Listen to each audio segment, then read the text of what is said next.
Hello everyone and welcome back to the channel TH classes. इस video में हम बात करने वाले हैं हिंदी आपका जो पेपर है उससे रिलेटेड ये वीडियो होने वाली है। इसमें हम हिंदी के बिल्कुल जो न्यू पाठ्यक्रम है यानी नया जो पाठ्यक्रम है उसका एक प्रश्न पत्र मैं आपको दिखाने वाली हूँ। हिंदी का क्वेश्चन पेपर बेसिकली, और ये बिल्कुल सॉल्व्ड वीडियो होने वाली है। जो आपका बिल्कुल नया क्वेश्चन पेपर आपका आ रहा है उसी तरीके से मैं आपको दिखाने वाली हूँ, और कैसे आपको इस पेपर को सॉल्व करना है, किस तरीके से आपको बहुत अच्छे नंबर इस पेपर में आप ला सकते हैं। वह यकीन मानिए ये पेपर बहुत आसान है। आप अगर थोड़ी सी कॉमन सेंस यूज़ करेंगे तो भी आप ये पेपर कर लेंगे। ठीक है, इतना आप मुझ पर यकीन रखिए। और बहुत सारे बच्चे वीडियो देखते नहीं है, पूरा स्किप कर करके देखेंगे, उनको पता ही नहीं चलता कि वीडियो में आखिर बोला क्या गया है। तो मैं पहले ही बता दूं, कई सारे बच्चे बाद में कमेंट करते हैं। ये वीडियो अक्टूबर नवंबर 2024 में अगर आप एग्ज़ाम देने वाले हैं तो उनके लिए ही है। उसके आगे के जितने एग्ज़ाम होंगे वो भी ये बच्चे वीडियो देख सकते हैं, लेकिन अक्टूबर नवंबर वालों के लिए स्पेशली ये वीडियो होने वाली है। ठीक है, प्लीज़ बाद में कमेंट मत करिएगा कि क्या मैम अक्टूबर नवंबर वाले बच्चे देख सकते हैं। तो बिल्कुल देख सकते हैं, आप ही के लिए ये वीडियो बनाई गई है। आगे जितने सेशन होंगे वो भी देख सकेंगे, क्योंकि बिल्कुल अभी सिलेबस नया चेंज हुआ है। और आपका ये क्वेश्चन पेपर जो मैं आपको दिखाने वाली हूँ वो है अप्रैल 2024 का, जो बिल्कुल लेटेस्ट आपका क्वेश्चन पेपर आया था। वही क्वेश्चन पेपर आज हम सॉल्व करने वाले हैं। और सॉल्व करने से मेरा ये मतलब है कि यहाँ पर मैं आपको खुद क्वेश्चनों को दिखाऊंगी कि कैसे आपको करना है इनको। ठीक है, पेपर आपका आएगा आपके हाथ में तो कैसे इनको टैकल करना है क्वेश्चंस को। इसके अलावा हम ये भी देखेंगे कि इसमें एक्स्ट्रा चीज़ें क्या हम समझ सकते हैं या क्या हमारे पेपर के लिए बहुत ज़रूरी है। वीडियो स्टार्ट करने से पहले मैं आपको एक जानकारी देना चाहूँगी कि आप अगर हिंदी का सिलेबस कंप्लीट करना चाहते हैं या इंग्लिश का सिलेबस कंप्लीट करना चाहते हैं, 12th क्लास के लिए मैं बात कर रही हूँ, तो आपकी प्लेलिस्ट बनी हुई है। देखो, हिंदी की प्लेलिस्ट के लिए आप इस वाली जो है यहाँ पर क्लिक करेंगे, और इंग्लिश के लिए आप यहाँ क्लिक करेंगे, और हिंदी के लिए आप यहाँ क्लिक करेंगे। ठीक है, ये दोनों ही प्लेलिस्ट मैंने बनाई है, और बाकी सारी भी प्लेलिस्ट है जो आप देख सकते हैं। जैसे पेंटिंग की है, ठीक है, और जिसमें मैंने सॉल्व क्वेश्चन पेपर भी दिखाया है। और आपको ना थंबनेल पर ही दिख जाता होगा कि 2024 के लिए, तो इतना थोड़ा कॉमन सेंस लगाया करो। ठीक है, और इसके अलावा जैसे ही आप इस प्लेलिस्ट पर क्लिक करेंगे तो आपको इस तरीके से प्लेलिस्ट खुलेगी, और इसमें ये सारी वीडियोस आपको देख लेनी है। अभी फ़िलहाल इसमें 17 वीडियोस हैं इस प्लेलिस्ट में, जिसमें कि मैंने क्वेश्चन पेपर भी दिखाया हुआ है। साथ में बिल्कुल जो नया सिलेबस है ना, वो सारे चैप्टर्स ऐसे रीड करवाए हुए हैं, ऐसे मैंने आपको समझाए हुए हैं कि शायद ही यूट्यूब पर किसी ने समझाया होगा। ठीक है, इतनी मैं गारंटी ले रही हूँ। अगर आप यहाँ से इन प्लेलिस्ट को देख लेते हैं ना, तो आपको कोई और एक्स्ट्रा चीज़ करने की ज़रूरत नहीं पड़ेगी। ये प्लेलिस्ट देख लो, मेरे क्वेश्चन पेपर जो मैं आपको करवाती हूँ सॉल्व, वो देख लो। आपका पेपर बिल्कुल ऐसा होने वाला है कि आप यकीन नहीं करोगे कि मैंने इतना अच्छा पेपर किया है, और रिजल्ट तो आपको फिर बहुत अच्छा मिलेगा ही। ठीक है, चलिए तो अब हम अपनी जो क्वेश्चन पेपर है उसको देख लेते हैं कि कैसा क्वेश्चन पेपर आता है आपका। तो ये है आपका क्वेश्चन पेपर। यहाँ पर आपको हिंदी 301 लिखा हुआ दिखेगा। रोल नंबर यहाँ पर फिल करना होता है। 28 पेजेस का ये क्वेश्चन पेपर है। ठीक है, और ये सेट ए में करवा रही हूँ।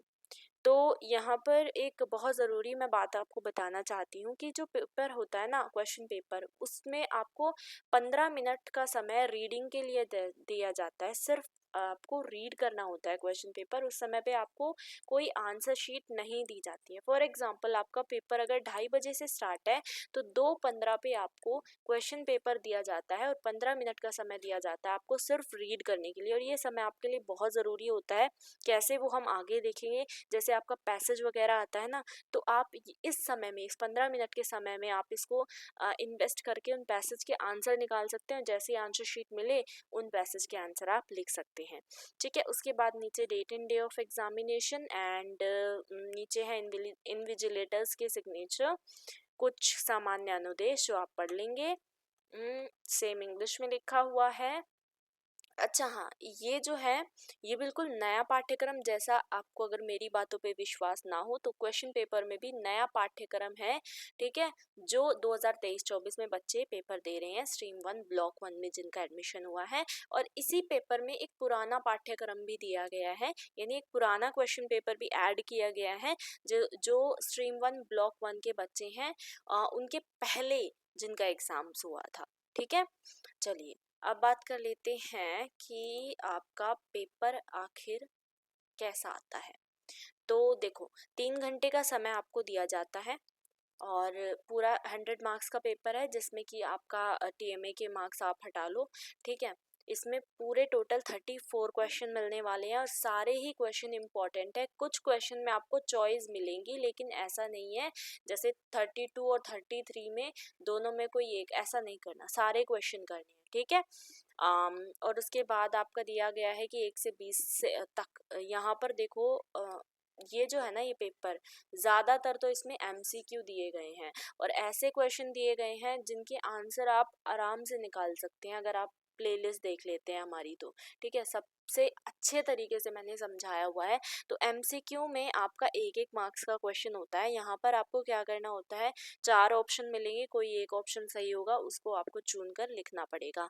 21 से 25 जो क्वेश्चन है उसमें 3 अंक के 2 प्रश्न होंगे, 7 अंक के 2 प्रश्न होंगे और 10 अंक का 1 प्रश्न होगा। तो देखो 10, 7 और कितने मतलब बढ़िया उसमें है 21 से 25 क्वेश्चन तक के क्वेश्चन, ठीक है। फिर 26 से 34 क्वेश्चन जो है उसमें 1 मार्क्स का, 4 मार्क्स का, इस तरीके से दिया हुआ है, ये आप देख लीजिएगा, ठीक है।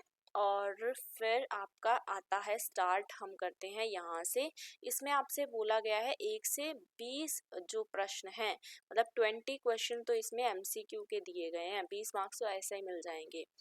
तो पाठ्यक्रम पर आधारित निम्नलिखित प्रश्नों को ध्यानपूर्वक हमें पढ़ना है, फिर उसके बाद सबसे सही विकल्प हमें चुनकर इसमें लिखना है, ठीक है। तो पहला क्वेश्चन है, इसमें आपसे क पार्ट और ख पार्ट दिया गया और बीच में अथवा दिया हुआ है, यानी और दिया गया है। या तो आपको ये वाला करना है क्वेश्चन या फिर ये, दोनों नहीं करने हैं। कोई बच्चा एक्स्ट्रा इंटेलिजेंट बने यूँ सोचे कि मैं दोनों कर दूंगा तो मुझे 2 मार्क्स मिल जाएंगे, ऐसा नहीं होने वाला। ये बेवकूफ़ी मत करना, टाइम वेस्ट होगा, ठीक है।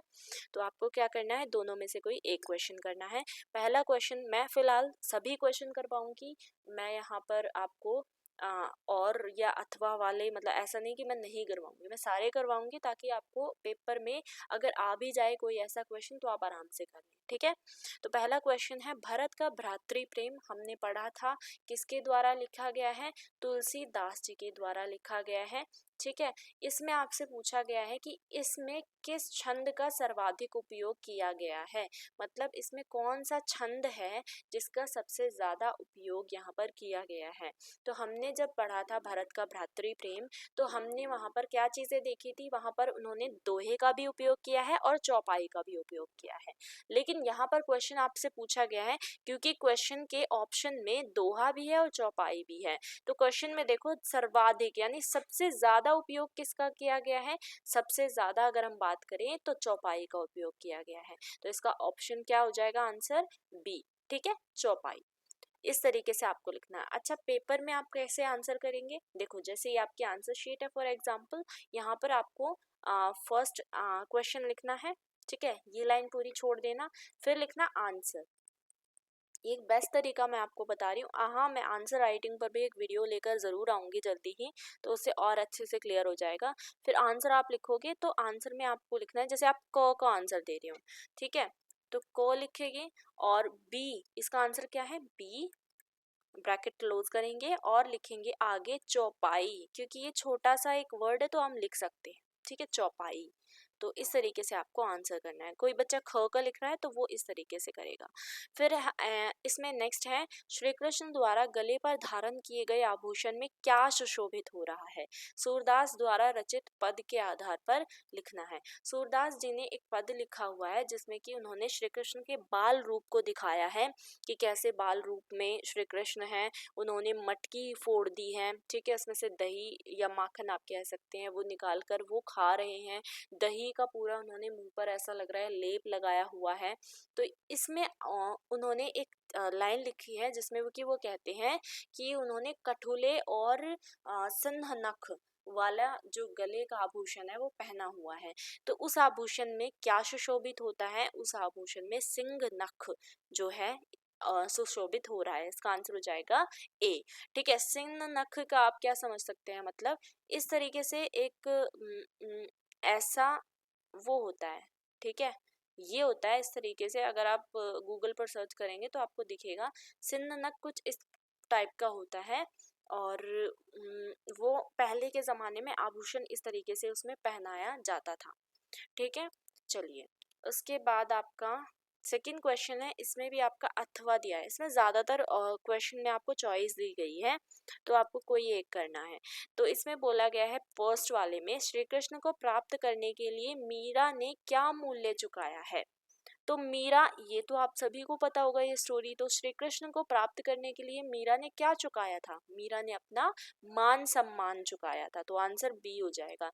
अगर आप यहाँ पर थोड़ी सी भी कॉमन सेंस लगाते हैं तो आप ये देखो, धनराशि उसने चुकाई थी।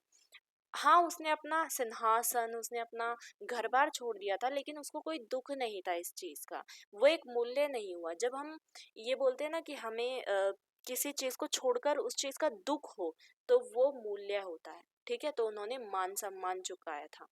नेक्स्ट अथवा में दिया हुआ है, तो इनमें से कोई एक करना है। वैसे तो आपको मैं दोनों करवा रही हूँ। बिहारी द्वारा रचित दोहा कनक कनकते सौगुनी में किसका नशा धतूरे से भी अधिक होता है?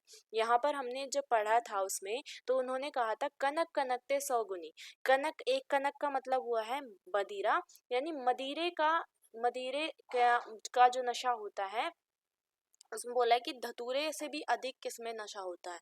तो इसका आंसर हो जाएगा डी। ठीक है, धन। धन का नशा जो होता है वो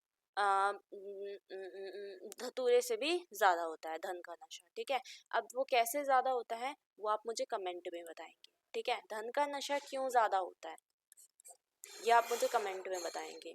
नेक्स्ट क्वेश्चन है, इसमें थर्ड है। ठीक है, थर्ड का क पार्ट में पूछा गया है, बढ़े चलो कविता में भारत माता किसके प्रकाश से प्रकाशित है?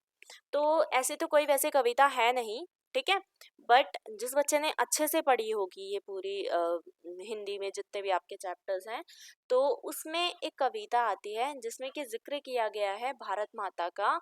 और उसमें बताया गया है कि बढ़े चलो बढ़े चलो। जो देशवासी हैं उनको कह रहे हैं कवि कि बढ़े चलो बढ़े चलो। ठीक है, तो इसमें पूछा गया है कि भारत माता किसके प्रकाश से प्रकाशित है? क्या सूरज की किरणों से, चंद्रमा की चांदनी से, स्वयं अपने प्रकाश से, या शहीदों के बलिदान से? तो इसका आंसर जाएगा डी, शहीदों के बलिदान से वो प्रकाशित है ना। बोलते हैं ना भारत माता की जय, तो उसमें हमें क्या देखने को मिलता है? एक देशभक्ति की भावना। ठीक है, इसीलिए इसका आंसर डी हो जाएगा। नेक्स्ट अथवा में बोला गया है, परशुराम के उपदेश कविता में चट्टानों की छाती से दूध निकालने का क्या अर्थ बताया गया है? तो यहाँ पर जब हमने परशुराम के उपदेश कविता पढ़ी थी तो उसमें बोला था कि चट्टानों की छाती से दूध निकालो। इसका मतलब ये है कि चट्टाने क्या होती हैं? चट्टाने जो होती हैं हमारे सामने, जो बड़ी बड़ी या ऐसी परिस्थितियां आ जाती हैं जिनसे हमें डट के सामना करना होता है, और छाती से दूध निकालो। दूध निकालो का मतलब है कि अपने लक्ष्य को प्राप्त करो, जो तुम्हारा लक्ष्य है। ठीक है, तो इसका आंसर क्या हो जाएगा? इसका आंसर हो जाएगा सी, दुर्गम परिस्थितियों का सामना कर अपना लक्ष्य प्राप्त करना। यानी कैसी भी कठिन से कठिन परिस्थितियां आए उनका सामना करके अपने लक्ष्य को, जो हमें चाहिए, उसको प्राप्त करना। ठीक है, नेक्स्ट क्वेश्चन, फोर्थ क्वेश्चन। इसमें कोई चॉइस नहीं दी गई है। क्या भूलूं क्या याद करूं, ये कविता किसकी है? ये कविता है हरिवंश राय बच्चन जी की कविता। हरिवंश राय बच्चन जी की कविता। हरिवंश राय बच्चन जी कौन है ये आप मुझे कमेंट में बताएंगे। ठीक है, वैसे तो ऑलमोस्ट सभी को पता होगा। तो इस कविता में के आधार पर आपको बताना है कि अतीत की दुखद स्मृतियों का कवि पर क्या प्रभाव पड़ता है। यानी जब अतीत की, जो पास्ट की वो दुखद दुखद यानी कि दुख भरी स्मृतियां, दुख भरी यादों को कवि याद करता है, तो उसका उस पर क्या प्रभाव पड़ता है। हमने इसमें पढ़ा था कि जब वो सुख के पल याद करता है तो उसके आंसू निकल जाते हैं, अश्रु बह जाते हैं। और जब वो दुख के पल याद करता है तो उसका जो दिल है वो भारी हो जाता है, दिल भारी हो जाता है। तो उसकी आंखें आंसुओं से भर जाती है। नहीं, ये नहीं होगा, क्योंकि ये तो तब होता है ना जब वो सुख के पल याद करता है। ईश्वर को दोषी ठहराने लगता है, ये भी नहीं होगा। अपने आप को संभाल नहीं पाता, नहीं होगा। तो इसका आंसर क्या हो जाएगा? डी, उसका दिल भारी हो जाता है। ठीक है, नेक्स्ट क्वेश्चन, जंगल और पहाड़ एक दूसरे के डैश हैं। तो जंगल और पहाड़ एक दूसरे के क्या हैं? एक दूसरे के पूरक हैं। ठीक है, एक दूसरे को पूरा करते हैं। सिक्स्थ है, भेड़िया प्रतीकार्थ नहीं है। नहीं है बोला गया है आपसे। तो भेड़िया किस चीज का प्रतीकार्थ नहीं है? अत्याचारी वर्ग का, शोषक वर्ग का, सत्ताधारी वर्ग का, या हिंसक पशुओं का? तो देखो, एक कॉमन सेंस से अगर हम इस क्वेश्चन को सॉल्व करें तो देखो, भेड़िया, भेड़िया कैसा होता है? भेड़िया क्या करता है? भेड़िया अत्याचारी होता है। अपने से जो छोटे जानवर होते हैं उनको वो नोच खा जाता है। ठीक है, तो अत्याचारी तो नहीं होगा इसका, यानी नहीं पूछा गया है ना, मतलब अत्याचारी तो वो है। शोषक वर्ग भी वो है, शोषक यानी कि शोषण करने वाला। हिंसक भी है वो, लेकिन वो सत्ताधारी नहीं है। ठीक है, वो सत्ताधारी नहीं है। तो सी इसका आंसर हो जाएगा। नेक्स्ट क्वेश्चन देखें। अगला क्वेश्चन है 7th क्वेश्चन। इसमें आपसे बोला गया है, चॉइस दी गई है, संयुक्त परिवार कविता की विषय वस्तु किस पर आधारित नहीं है? देखो, ये सारी कविताएं, सारे पार्ट मैंने आपको करवाए हुए हैं, तो प्लीज मैं आपसे रिक्वेस्ट कर रही हूँ, अभी आपके पास काफ़ी समय है, और ये वीडियो मेरा जल्दी बनाने का यही उद्देश्य है कि जल्दी से जल्दी सभी बच्चे अपनी जो प्लेलिस्ट की वीडियो है वो भी देख लें और इस क्वेश्चन पेपर को अच्छे से समझ लें। तो इसमें आपसे पूछा गया है कि संयुक्त परिवार कविता जो है उसमें कौन सी विषय वस्तु पर वो आधारित नहीं है? नहीं है बोला गया है ना। तो देखो, टूटते बिखरते सामाजिक संबंधों पर। तो संयुक्त परिवार में हमसे बताया गया है कि उसमें एकल परिवार जो होता है ना, वो किस तरीके से कैसी दिक्कतों का सामना करता है।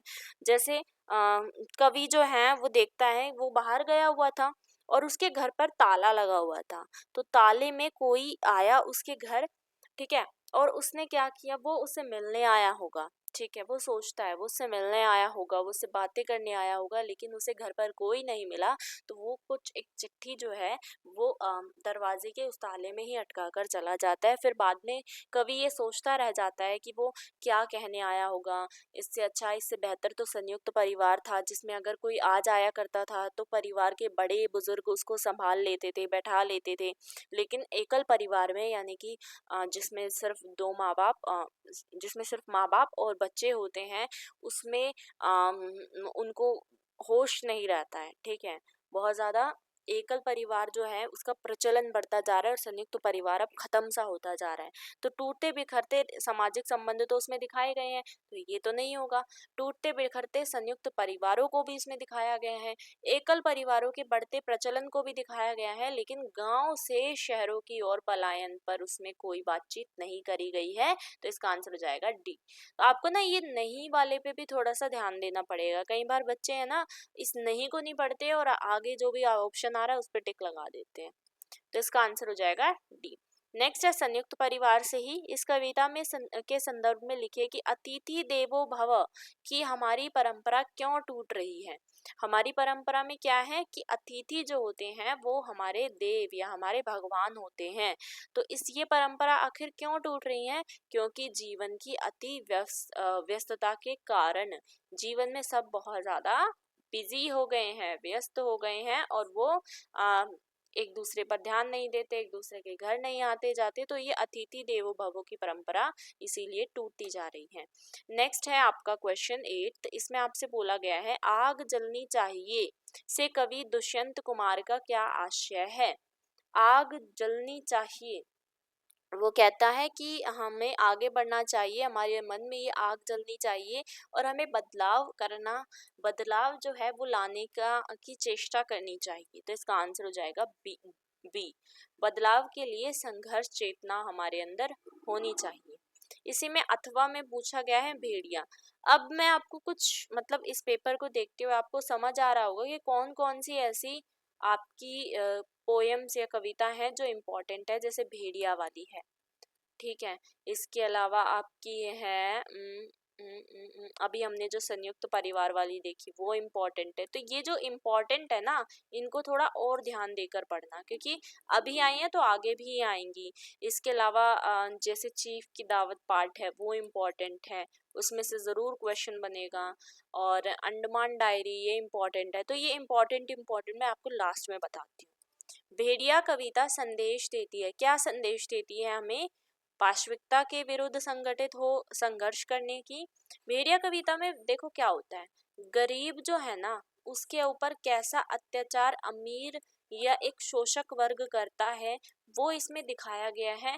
और कहते हैं कि वो अमीर जो है ना, जो अत्याचार कर रहा है, उसको भेड़िया के रूप में दर्शाया गया है, और गरीबों को कहा गया है कि तुम्हें उठकर लड़ाई करनी चाहिए अपने हित के लिए। ठीक है, तो इसमें हमें पाशविकता और मानवीयता के बीच संतुलन बनाने का संदेश देती है ये कविता। ठीक है, नेक्स्ट क्वेश्चन, चीफ की दावत पाठ में किस भारतीय कला का उल्लेख किया गया है? तो चीफ की दावत अगर आपने पढ़ा होगा तो उसमें क्या होता है, शामनाथ के घर चीफ यानी उसके जो ऑफिसर हैं बड़े वो आते हैं, और उसमें उसकी जो माता होती है ना वो बहुत अच्छी फुलकारी करती है। मतलब पूरा चैप्टर तो काफ़ी बड़ा है, यहाँ बताऊंगी तो काफ़ी टाइम हो जाएगा। उसकी माता या उसकी माँ जो है शामनाथ की, उसको वो पहले तो बहुत ज़्यादा छुपाता है, यूँ सोचता है कि चीफ के आगे अगर मेरी माँ आ गई तो मेरी काफ़ी बेइज्जती हो जाएगी इस तरीके से। लेकिन लास्ट में जब चीफ को ये पता चलता है कि उसकी माँ को फुलकारी आती है तो वह काफ़ी प्रसन्न होते हैं और वो कहते हैं कि मेरे लिए भी फुलकारी बनाइएगा। ठीक है, तो इसका आंसर हो जाएगा डी, फुलकारी। ठीक है, नेक्स्ट क्वेश्चन, चीफ के आगमन पर शामनाथ के सामने सबसे बड़ी समस्या क्या थी? चीफ जब आने वाले थे तो शामनाथ के सामने सबसे बड़ी समस्या ये थी कि कहीं मेरी माँ और चीफ का आमना सामना ना हो जाए। तो इसका आंसर हो जाएगा सी, कि वो नहीं चाहता था माँ और चीफ का आमना सामना हो। ठीक है, चलिए नेक्स्ट क्वेश्चन देखो, चीफ की दावत से कितने क्वेश्चन आ रहे हैं ना, इसको जरा ढंग से पढ़ लेना, इंपॉर्टेंट है। चीफ की दावत पार्ट में शामनाथ माँ को हरिद्वार क्यों नहीं भेजना चाहता था? लास्ट में मैंने आपको बताया जब शामनाथ जो है चीफ जो है वो शामनाथ की माँ से मिलता है और उनसे उन्हें मतलब ये देख उसे पता चलता है कि शामनाथ की माँ को फुलकारी आती है, तो वो शामनाथ की माँ से चीफ कहते हैं कि मेरे लिए भी ये फुलकारी बनाकर दीजिएगा। ठीक है, और जब जब शामनाथ की माँ ये कहती हैं कि मुझे हरिद्वार जाना है, तो शामनाथ उनसे क्या कहता है कि नहीं नहीं माँ, पहले तुम फुलकारी बनाना फिर उसके बाद तुम हरिद्वार चली जाना। तो इसका आंसर हो जाएगा चीफ के लिए फुलकारी बनवाना चाहता था, इसीलिए वो हाँ माँ को हरिद्वार नहीं भेजना चाहता था। ठीक है, नेक्स्ट क्वेश्चन है आपका 12th। इसमें आपसे पूछा गया है पीढ़ियां और गिट्टियां पाठ में वयोवृद्ध साहित्यकारों के उदास होने का क्या कारण था? तो वो उदास इसीलिए हो रहे थे क्योंकि वो देख रहे थे तरुणों जो है, जो तरुण है, तरुण यानी जवान लोग, वयोवृद्ध यानी बूढ़े लोग। इसमें हमें बताया गया है कि जो पीढ़ियां होती हैं वो किस तरीके से सब कुछ छोड़कर आगे जाती हैं, और उसमें नई पीढ़ी या जवान पीढ़ी आकर सब कुछ उसका भोग करती हैं जो पिछली पीढ़ी ने किया था। तो तरुणों द्वारा जीवन का आनंद भोगना यही उनकी उदासी का कारण था।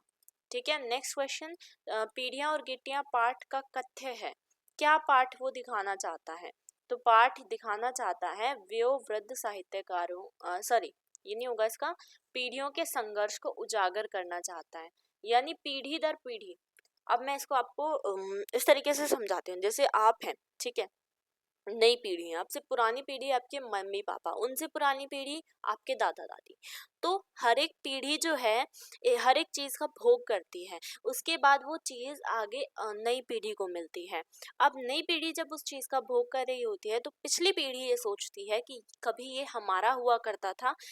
फॉर एग्जाम्पल वो मर जाते हैं, ठीक है, तो वो मरते हुए जब उनकी समाधि वगैरह बना दी जाती है, ये सोचिए, तब वो ये सोचते हैं कि कभी ये चीज़ें जो आज ये सब इन सब के पास है, नई पीढ़ी के पास है, वो चीज़ें कभी हमारी हुआ करती थी। तो यही पीढ़ियों का संघर्ष इसमें दिखाया गया है कि ये घूमेंगे, ये फिरेंगे, ये जो हम खाते थे वो चीज़ें अब वो खाएंगे। ठीक है, हम जो किया करते थे अब वो चीज़ें ये करेंगे। तो ये चीज़ इसमें दिखाई गई है। उसके बाद नेक्स्ट क्वेश्चन है 13th, सुभद्रा कुमारी चौहान ने अपनी कहानियों में क्या वर्णित किया है, तो वो क्या दिखाती हैं अपनी कहानियों में, तो इसका आंसर हो जाएगा स्त्री जीवन की समस्याएं।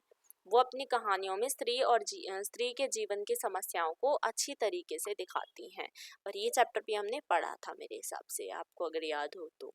ठीक है, नेक्स्ट 14th क्वेश्चन, इसमें अथवा बोला गया है।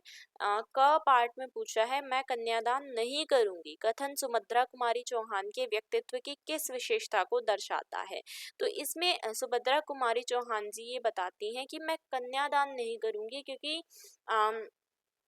एक वर के हाथ में देना, इसका मतलब है हमारी जो स्वतंत्रता है, हमारी जो आज़ादी है वो छिन जाएगी और वो उस वर की हो जाएगी, वो उस लड़के की हो जाएगी। तो इसका आंसर हो जाएगा स्त्री स्वतंत्रता की पक्षधर थी वो। ठीक है, नेक्स्ट है सुभद्रा कुमारी चौहान और महादेवी वर्मा के बीच रिश्ते का क्या आधार है, परस्पर स्नेह और विश्वास। उनके बीच में काफी प्रेम और विश्वास था, यही उनके रिश्ते का आधार बनता है। नेक्स्ट क्वेश्चन है क पार्ट। ठीक है, अंडमान डायरी के आधार पर आपको बताना है सेल्युलर जेल में बंद भारतीयों की आंखों में एकमात्र क्या स्वप्न था। तो सेल्युलर जेल में, अंडमान डायरी में हमें देखने को मिलता है कि सेल्युलर जेल में जितने भी भारतीय बंद थे उनकी आंखों में सिर्फ और सिर्फ एक सपना था, जो था कि हमें आज़ादी चाहिए, हमें आज़ाद होना है, तो देश की आज़ादी। ठीक है, नेक्स्ट पार्ट है सेल्युलर जेल के फांसी घर में एक साथ कितने लोगों को फांसी देने की व्यवस्था थी, तो 3 लोगों को एक साथ फांसी वहां पर दी जाती थी, तो इसका आंसर बी हो जाएगा। ठीक है, अच्छा, इसके आंसर्स और ये आपको जो क्वेश्चन पेपर है पूरा, ये हमारे टेलीग्राम ग्रुप पर मिल जाएगा।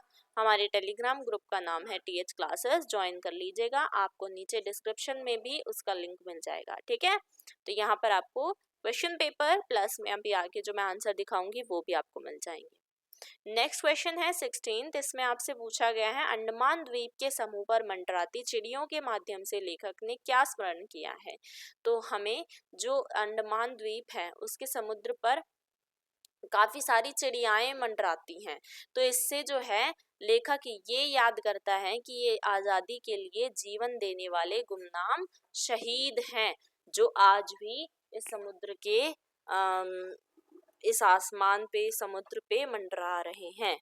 ठीक है, नेक्स्ट क्वेश्चन 17th, रीढ़ की हड्डी एकांकी के लिए लिए गए कथन आपके लाडले बेटे की रीढ़ की हड्डी है भी या नहीं का आशय क्या है।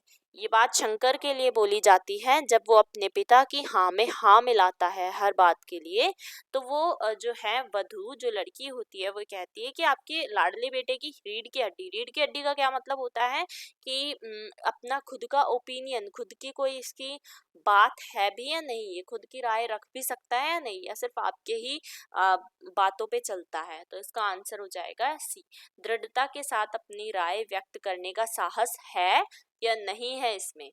ठीक है, तो नेक्स्ट क्वेश्चन देख लेते हैं अब। 18th क्वेश्चन है, और फिर उसके बाद कुटज पाठ में हिमालय को देखकर द्विवेदी जी के मन में किसकी मूर्ति स्पष्ट हुई, तो जब कुटज को देखते हैं द्विवेदी जी, तो उनके मन में कौन सी मूर्ति स्पष्ट होती है, तो उनके मन में समाधिस्थ महादेव की मूर्ति स्पष्ट होती है। ठीक है, नेक्स्ट, अनौपचारिक पत्र का संबंध है, किससे संबंध होता है अनौपचारिक पत्र का। औपचारिक तो आपको पता होगा कि सरकारी विभाग में इस्तेमाल होता है औपचारिक पत्र। ठीक है, कामकाजी जो हमें पत्र लिखने होते हैं, जैसे ऑफिस वगैरह में लिखने हैं, स्कूल में अगर हमें लिखना है तो हम क्या लिखेंगे, औपचारिक लिखेंगे, लेकिन अगर हमें अपने सगे संबंधियों या फिर अपने मित्रों को पत्र लिखना है तो हमें अनौपचारिक पत्र लिखना पड़ेगा, तो ए पार्ट हो जाएगा इसका सही आंसर, ए ऑप्शन। इसी में नेक्स्ट क्वेश्चन पूछा गया है संबोधन और अधोलेख नहीं होता है, तो संबोधन और अधोलेख किस में नहीं होता है, अधिसूचना में नहीं होता है, जहां पर हमें सूचना देनी होती है वहां पर कोई संबोधन या अधोलेख नहीं किया जाता है। संबोधन से मतलब होता है कि जैसे हमें लिखते हैं ना डियर सर, डियर मैम, तो ये सब चीजें हमें नहीं लिखनी होती है अधिसूचना में। इसी में नेक्स्ट, इसी में नहीं, 20th क्वेश्चन आपसे पूछा गया है, दिल्ली की हिंदी पर अधिक प्रभाव है दिल्ली की जो हिंदी है उसका प्रभाव सबसे ज्यादा कौन से राज्यों की उससे पड़ता है? तो अगर हम देखें तो इसका पंजाब और हरियाणा की जो भाषा है वो दिल्ली की हिंदी पर ज्यादा प्रभाव डालती है। तो इसका आंसर हो जाएगा ए। इसी में अथवा में पूछा गया है ख ऑप्शन, किस भाषा में औपचारिकता और सतर्कता अधिक होती है? औपचारिकता और सतर्कता का क्या मतलब होता है? औपचारिकता का मतलब होता है कि हर एक चीज ना एक पैटर्न में लिखना। जैसे हम एक पेपर वो लेटर लिखते हैं ना, तो लेटर में कैसे लिखते हैं? पहले हम एड्रेस लिखते हैं सेंडर का, फिर हम उसके बाद रिसीवर का एड्रेस लिखते हैं, फिर हम विषय लिखते हैं, डेट लिखते हैं, सब कुछ लिखते हैं। तो एक औपचारिक चीजें हो जाती हैं वो। ठीक है। सतर्कता यानी कि हमें अपने शब्दों को लेकर बिल्कुल सटीक होना पड़ता है कि हमें ये शब्द इस्तेमाल करने हैं या नहीं करने हैं। तो ये चीज हमें कहाँ ज्यादा देखने को मिलती है? लिखित में। ठीक है, लिखित में। मौखिक में क्या होता है, मतलब हम कुछ भी बोल सकते हैं, ऐसा नहीं है कि हमें औपचारिक रहना पड़ेगा। ठीक है। सांकेतिक में हमें इशारों का इस्तेमाल करना पड़ता है। साहित्यिक में भी कई साहित्य ऐसे होते हैं, कई भाषाएं ऐसी साहित्य में इस्तेमाल होती हैं जो किसी भी प्रकार से इस्तेमाल हो सकती हैं। ठीक है। तो इसका आंसर हो जाएगा लिखित। लिखित आंसर हो जाएगा। अब नेक्स्ट क्वेश्चन देख लेते हैं। यहाँ पर आपसे कोई भी 3 क्वेश्चन करने के लिए बोला गया है और एक शब्द में कर सकते हैं या फिर एक वाक्य में कर सकते हैं। 3 नंबर का ही क्वेश्चन है, मतलब एक एक मार्क्स के क्वेश्चन है 3 नंबर के। चीफ की दावत कहानी में शामनाथ के घर आए मेहमान माँ का उपहास क्यों उड़ाने लगे? तो अगर आपने ये चैप्टर पढ़ा है तो आपको पता होगा, अगर नहीं पढ़ा तो मैं आपको बता देती हूँ। तो चीफ की दावत में क्या होता है, मैंने आपको ऑलरेडी बताया कि चीफ की दावत में शामनाथ जो होता है वो उसके चीफ या अफसर आप कह सकते हैं, उसको अपने घर दावत पर बुलाता है और उसकी माँ को वो समझा देता है, क्योंकि उसकी माँ थोड़ी सी देहाती होती है। ठीक है। और मतलब इतना अच्छे से वो नहीं समझ पाती कैसे औपचारिक तरीके से बात करनी है, किस तरीके से हमें मुझे बिहेव करना है, तो वो चीज़ें वो नहीं समझ पाती। तो वो अपनी माँ को समझाता है कि देखो मेरे चीफ आएंगे और तुम्हें ना मतलब थोड़ा अच्छे से पेश आना है। जैसे कुर्सी पर आप बैठोगे तो पैरों को नीचे करके बैठना। ठीक है। ऊपर मत, होते ना कई बड़े बुजुर्गों की आदत कि वो ऊपर पैर करके कुर्सी पर भी बैठ जाते हैं। और उसकी माँ को खर्राटे लेने की आदत होती है, तो खर्राटे मत लेना। ठीक है। सो मत जाना। तो वो चीज़ें वो अपनी माँ को समझाता है। लेकिन क्या होता है, जब चीफ आते हैं और देखते हैं तो उसकी माँ ना कुर्सी पर बैठे बैठे, चीफ की इंतजार में कुर्सी पर बैठे बैठे ही वो पैर ऊपर करके वो सो जाती हैं। और उनके पैर इस तरीके से होते हैं और उसके जो मेहमान होते हैं शामनाथ के, वो उसकी माँ का उपहास उड़ाने लग जाते हैं इस चीज़ को देखते हुए। और इसके साथ साथ वो खर्राटे भी ले रही होती हैं, वो खर्राटे भी ले रही होती हैं। ठीक है। ये बात आपको पता चल गई। उसके बाद देख लेते हैं नेक्स्ट क्वेश्चन क्या है हमारा। नेक्स्ट क्वेश्चन में आपसे पूछा गया है पीढ़ियाँ और गिट्टियाँ पाठ में किस शैली, जो पाठ है वो कौन सी शैली में लिखा गया है? तो अलग अलग शैलियाँ होती हैं, जैसे कि अ, जैसे कविता। ठीक है। और व्यंग्य लेखन। व्यंग्य में क्या होता है, हम अपने ताने ताने भी दे देते हैं और अपनी बात भी कह देते हैं। तो ये जो पीढ़ियाँ और गिट्टियाँ पाठ है, ये व्यंग्य लेखन है, एक व्यंग्य लेखन। नेक्स्ट क्वेश्चन, गो अंडमान डायरी के संदर्भ में काला पानी का आशय क्या है? तो काला पानी क्या होता है? काला पानी अंडमान डायरी में ये बताया गया है कि काला पानी का मतलब है ऐसी जगह जहां से कोई लौट कर नहीं आ सकता।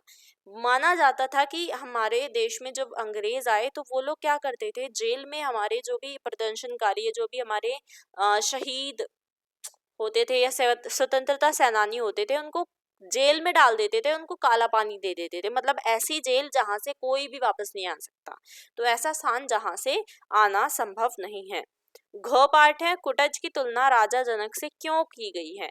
क्योंकि राजा जनक जो थे, उन्होंने क्या किया था, केकई की बात मान के, क्योंकि वो क्या कैसे इंसान थे कि वो जो उन्होंने ठान लिया वो करते थे, या जो उन्होंने किसी को अगर वचन दे दिया तो वो उसी बात पर अटल रहते थे। इसी तरीके से कुटज जो है वो अपनी जगह पर अटल रहता है, उसी जगह पर खड़ा रहता है और वो कभी भी वहां से हिलता नहीं है, चाहे कैसी भी परिस्थिति उसके सामने आ जाए। ठीक है। नेक्स्ट क्वेश्चन है ये इसमें आपसे 22 क्वेश्चन है, 3 कोई भी आपको सही या गलत में उत्तर देना है, कोई भी 3 आपको करने हैं, ठीक है, सही गलत वाले हैं ये। अभी तक जितने भी हमने क्वेश्चन देखे हैं ना, वो सारे आप ये लगा लीजिए 1 वर्ड में या फिर आपके एक वाक्य में खत्म होने वाले हैं, और ऐसे ये सही गलत वाला आ गया। 3 नंबर का क्वेश्चन है, औपचारिक और अनौपचारिक दोनों ही प्रकार के पत्रों में आरंभ और अंत की औपचारिकताएं होती हैं, तो ऐसा नहीं है। इसका आंसर हो जाएगा गलत। इसके आगे आप क्या लिखेंगे? गलत। अच्छा, पेपर में जब आप लिखेंगे ना इस क्वेश्चन को, जैसे 22 क्वेश्चन, ठीक है, क पार्ट, इसमें जब आप लिखोगे तो ये पूरी लाइन लिखने की कोई जरूरत नहीं है आपको, सीधा आप लिख देंगे गलत, ठीक है। मोस्टली बच्चों को पता होगा, लेकिन कुछ बच्चों को अगर जानकारी नहीं तो हम बता देते हैं, तो ये गलत है। पत्राचार भाग के कच्चे प्रारूप को टिप्पण कहा जाता है, सही है। पत्राचार का जो कच्चा प्रारूप होता है ना, उसको हम टिप्पण कहते हैं।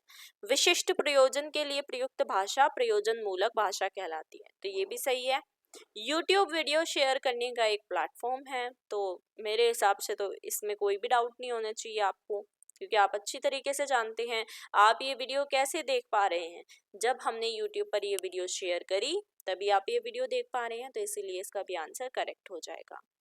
नेक्स्ट क्वेश्चन है आपका, इसमें आपसे बोला गया है, एक काव्यांश आपको दे दिया, एक काव्यांश पूरा दे दिया। काव्यांश यानी एक कविता का छोटा सा भाग या अंश, ठीक है। अब इसमें से आपको कुछ क्वेश्चन बनाकर दिए गए हैं, और इन क्वेश्चन में से आपको 7 क्वेश्चन, कोई भी 7 क्वेश्चन आपको जो सही आपको लगते हैं, उसका MCQ टाइप प्रश्न है और उसका सही आंसर आपको बताना है। 7 नंबर का क्वेश्चन है। हमारी जो एक पैटर्न रहता है वो क्या रहता है पैसेज या फिर कोई भी काव्यांश को सॉल्व करने का, कि पहले हम क्वेश्चन पढ़ लेते हैं, क्वेश्चन क्या दिया गया है। तो देखो, यह रचना किस कवि की है, यानी ये जो ऊपर हमें पूरे काव्यांश दिया गया है, ये कौन सी कवि की कविता है, ये आपको बताना है इसमें, ठीक है। इसके अलावा अयाल किसकी होती है ये बताना है। आंधिया से क्या तात्पर्य है, ये पंक्तियां किन्हें संबोधित हैं, कौन सा देश स्वाधीन नहीं रहता, कौन सा लक्षण वीर का नहीं है। इस तरीके से आपसे क्वेश्चन पूछे गए हैं, ठीक है। हम एक बार क्वेश्चंस पे नजर मार लेंगे, इसलिए कहा मैंने 15 मिनट का समय जो आपको दिया जाता है क्वेश्चन रीडिंग के लिए, बहुत जरूरी होता है। देखो, आंधियां नहीं जिसमें उमंग भरती हैं, छातियां जहां संगीनों से डरती हैं, शोणित के बदले जहां अश्रु बहता है, वह देश कभी स्वाधीन नहीं रहता है। पकड़ो अयाल अंधड़ पर उछल चढ़ोरे, किरीचों पर अपने तन का चाम मढ़ोरे। ये जो है ये दिनकर जी के द्वारा लिखी गई कविता है, ठीक है, दिनकर जी के द्वारा लिखी गई कविता है। इसमें वो क्या कह रहे हैं, वो वीरों को कह रहे हैं कि उठो और खड़े हो, अपने देश के लिए, अपने लिए लड़ो, ठीक है। जो एक देश कभी स्वाधीन, स्वाधीन यानी स्वाधीन, अपने ऊपर स्वतंत्र तब तक नहीं हो सकता जब तक कि वहां पर जो उनके वीर हैं आंसू बहाएं या किसी चीज से डर जाएं, ये चीज इसमें बताई गई है। तो ये किसकी रचना है, मैंने ऑलरेडी बताया, दिनकर की रचना है, ए इसका सही हो जाएगा, ठीक है। अब नेक्स्ट अगर हम देखें, अयाल किसकी होती है। देखो, अयाल का क्या मतलब होता है, अयाल का मतलब होता है कि जो आपकी गर्दन होती है ना, गर्दन, उस पर काफी सारे घने घने बाल, ठीक है, उसको हम अयाल कहते हैं। तो अयाल किसकी होती है, अयाल शेर की होती है, ठीक है, अयाल शेर की होती है। यहाँ पर आप देखेंगे पकड़ो अयाल, पकड़ो अयाल, ठीक है। नेक्स्ट है, आंधिया से क्या तात्पर्य है। आंधिया से क्या तात्पर्य है, तूफान, शत्रु सेना, क्रांति या स्वतंत्रता सेनानी। तो इसका आंसर पहले देखने से पहले हम आंधियां देखते हैं यहाँ पर कहाँ है। तो आंधियां यहाँ पर ये रहा, आंधियां नहीं जिसमें उमंग भरती हैं, छातियां जहां संगीनों से डरती हैं। आंधियां यहाँ बताया गया है, किसके लिए बोला गया है, आंधियां यहाँ पर बोला गया है स्वतंत्रता सेनानी के लिए, कि आंधियां वो नहीं जिसमें कि उमंग भरती है, ठीक है। तो मतलब ऐसी आंधियां नहीं बनो कि जो किसी चीज को देखकर डर जाए, ठीक है। उसके बाद ये पंक्तियां किन्हें संबोधित हैं, ये हमारे जितने भी देशवासी हैं उन्हें, श्रमिकों को, शहीदों को या पाठकों को? तो ये हमें बताया गया है सभी देशवासियों के लिए। ठीक है, शहीद तो शहीद हो चुके हैं, लेकिन जो देशवासी अभी हैं उनको बोला गया है कि तुम उठो और खड़े होकर अपने लिए लड़ाई करो। ठीक है, नेक्स्ट है, कौन सा देश स्वाधीन नहीं रहता? हमने पढ़ा जो आंसू बहाता है वो कभी भी स्वतंत्र नहीं हो सकता वो देश। कौन सा लक्षण वीर का नहीं है? शत्रु का सामना करना, ये तो वीर करता है। कष्टों से उमंगित होना, ये भी होता है, मतलब कष्ट आते हैं तो उसमें और उमंग आ जाता है, वो और खुश हो जाता है कि मैं अच्छे से इन कष्टों को मजा चखाऊंगा। आंधियों से खेलना, वो भी वो वीर करता है। आंसू बहाना, ये नहीं होगा। आंसू बहाना वीर क्या आंसू बहाते हैं? नहीं। नेक्स्ट है, अंधड़ पर उछल चढ़ोरे का भाव क्या है? आंधी आने पर भी खेलते रहो, मौसम का ध्यान रखो, दुश्मन से सावधान रहो या दुश्मनों पर टूट पड़ो। अंधड़ पर उछल चढ़ोरे यानी जितने भी आपके शत्रु हैं उन पर टूट पड़ो। डी आंसर इसका हो जाएगा। ठीक है, नेक्स्ट है, दिनकर अपनी भाषा को डैश बनाने में सिद्धस्त है।